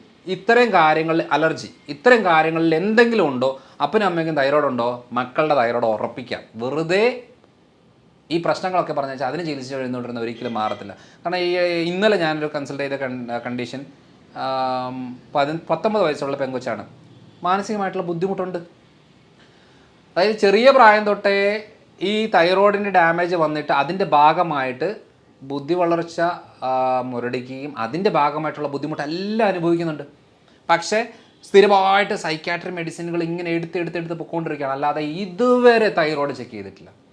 അപ്പോൾ നമ്മൾ ആലോചിക്കേണ്ട കാര്യം എന്ന് വെച്ചാൽ, ആരെങ്കിലും സ്വഭാവപരമായിട്ടുള്ള മാറ്റങ്ങൾ കാണിക്കുന്നുണ്ടോ എന്ന് വെച്ചാൽ, ആരിശം, ഇറിറ്റേഷന്, വെറുതെ കരയുക, വെറുതെ ഒച്ച വെക്കുക, കുറച്ച് നേരം ബഹളം വെച്ചേച്ച് കുറച്ച് കഴിയുമ്പോഴത്തേനും ഞാൻ എന്തിനെങ്ങനെ ചെയ്തെന്നുള്ളത് പശ്ചാത്തപിക്കുക. നമുക്ക് ഒരു വ്യക്തിയെ ഇടപെടുമ്പോൾ അവർ എന്തിനാ ഇങ്ങനെ പെരുമാറുന്നതെന്നൊരു തോന്നൽ വരുന്നുണ്ടോ, ഉറപ്പിച്ചോ അവർക്ക് ഒന്നാ തൈറോയ്ഡ് അല്ലെങ്കിൽ വയറ്റിൽ പ്രശ്നം, ഈ 2 കാര്യങ്ങളിൽ ഉറപ്പായിരിക്കും. അത് ക്ലിയർ ആക്കിയാൽ ചിലപ്പോൾ അവരുടെ സ്വഭാവം മാറാൻ സാധ്യതയുണ്ട്. അല്ല ചിലർ പറയല്ലേ, നേരത്തെ ഒരു കുഴപ്പമില്ലാത്ത ആളാണല്ലോ, ഇപ്പോൾ എന്താ ഇങ്ങനെ സ്വഭാവമൊക്കെ മാറുന്നത് എന്നൊക്കെ പറയുന്നില്ലേ. ഇതൊക്കെ തന്നെയാണ്. നമ്മൾ ട്രാക്ക് മനസ്സിലാക്കി കഴിഞ്ഞാൽ വളരെ എളുപ്പമാണ്. അതുകൊണ്ട് കേരളത്തിലെ ഇപ്പോഴത്തെ മെയിൻ പ്രശ്നം പ്രമേഹവും കാര്യങ്ങളൊന്നുമല്ല, തൈറോയ്ഡാണ്. കാരണം ഇതിനൊക്കെ ഒരാളോട് പറഞ്ഞാൽ മനസ്സിലാവില്ല ഈ പ്രശ്നങ്ങൾ. ഭാര്യയുടെ പ്രശ്നം ഭർത്താവിനോട് പറഞ്ഞാൽ മനസ്സിലാവില്ല. ഭാര്യ പറയണം എനിക്ക് വയ്യ, ക്ഷീണമാണ്, എന്നെക്കൊണ്ട് പറ്റുന്നില്ല എന്ന് പറയുമ്പോൾ ചോദിക്കും നിനക്കെന്താ കുഴപ്പം, നല്ല വണ്ണവും പൊക്കവും ഒക്കെ ആയിട്ടിരിക്കുന്ന ആളല്ലേ, നിനക്ക് എന്ത് ക്ഷീണം, ചുമ്മാതെ എനിക്ക് വേദനയാണ് ക്ഷീണമാണെന്ന് പറഞ്ഞാൽ മനസ്സിലാവില്ല. എനിക്ക് ഉറക്കം ക്ലിയർ അല്ല, എല്ലാവരും കിടന്ന് ഉറങ്ങുമ്പോൾ ഞാൻ ഉണർന്നിരിക്കുകയാണ് എന്ന് പറഞ്ഞാൽ മനസ്സിലാവില്ല. ഇതൊരു ഡോക്ടറോട് പറഞ്ഞാലും മനസ്സിലാവില്ല. കാരണം ഡോക്ടർക്ക് കുറച്ച് കഴിയുമ്പോഴത്തേനും നമ്മളെ സൈക്കാട്രി പേഷ്യൻ്റാക്കി മാറ്റി അതിലേക്ക് ആങ്സൈറ്റി ആണെന്ന് പറഞ്ഞ് മരുന്നെടുപ്പിക്കുന്ന രീതിയിലേക്കാണ് പോയിക്കൊണ്ടിരിക്കുന്നത്. അതുകൊണ്ട് ഒരാളോട് പറഞ്ഞാൽ മനസ്സിലാക്കാൻ പറ്റാത്ത ബുദ്ധിമുട്ടുകളാണെങ്കിൽ തൈറോയിഡിലേക്ക് നമുക്ക് ഉറപ്പിക്കാം. അതുകൊണ്ടാണ് ഞാൻ ഇത്രയും നേരം നമ്മുടെ ആക്ച്വൽ പ്രശ്നം എന്ന് പറയുന്നത് തൈറോയിഡിലേക്കാണ് വന്നുകൊണ്ടിരിക്കുന്നത്, അത് ചെക്ക് ചെയ്ത് നോക്കി ഉറപ്പിക്കുക എന്നുള്ളതാണ് ഞാൻ എല്ലാ വീഡിയോകളിലും എല്ലാ സ്ഥലങ്ങളിലും പറഞ്ഞുകൊണ്ടിരിക്കുന്നത്. ഇതാണ് ഇപ്പോഴത്തെ മെയിനായിട്ടുള്ളൊരു പ്രശ്നം. ഓക്കെ ഒരുപാട് നേരം തൈറോയിഡിനെ കുറിച്ച് ഒരുപാട് ഡീറ്റെയിൽ ആയിട്ട് പറഞ്ഞു. പലപ്പോഴും പല ആളുകൾക്കും വരുന്നൊരു തെറ്റിദ്ധാരണകളെല്ലാം സാറ് ക്ലിയർ ചെയ്ത് തന്നിട്ടുണ്ട്. നമുക്ക് എന്തായാലും മറ്റൊരു ടോപ്പിക്കുമായിട്ട് നമുക്ക് മറ്റൊരു വീഡിയോയിൽ വീണ്ടും കാണാം. Thank you. Okay, thank you.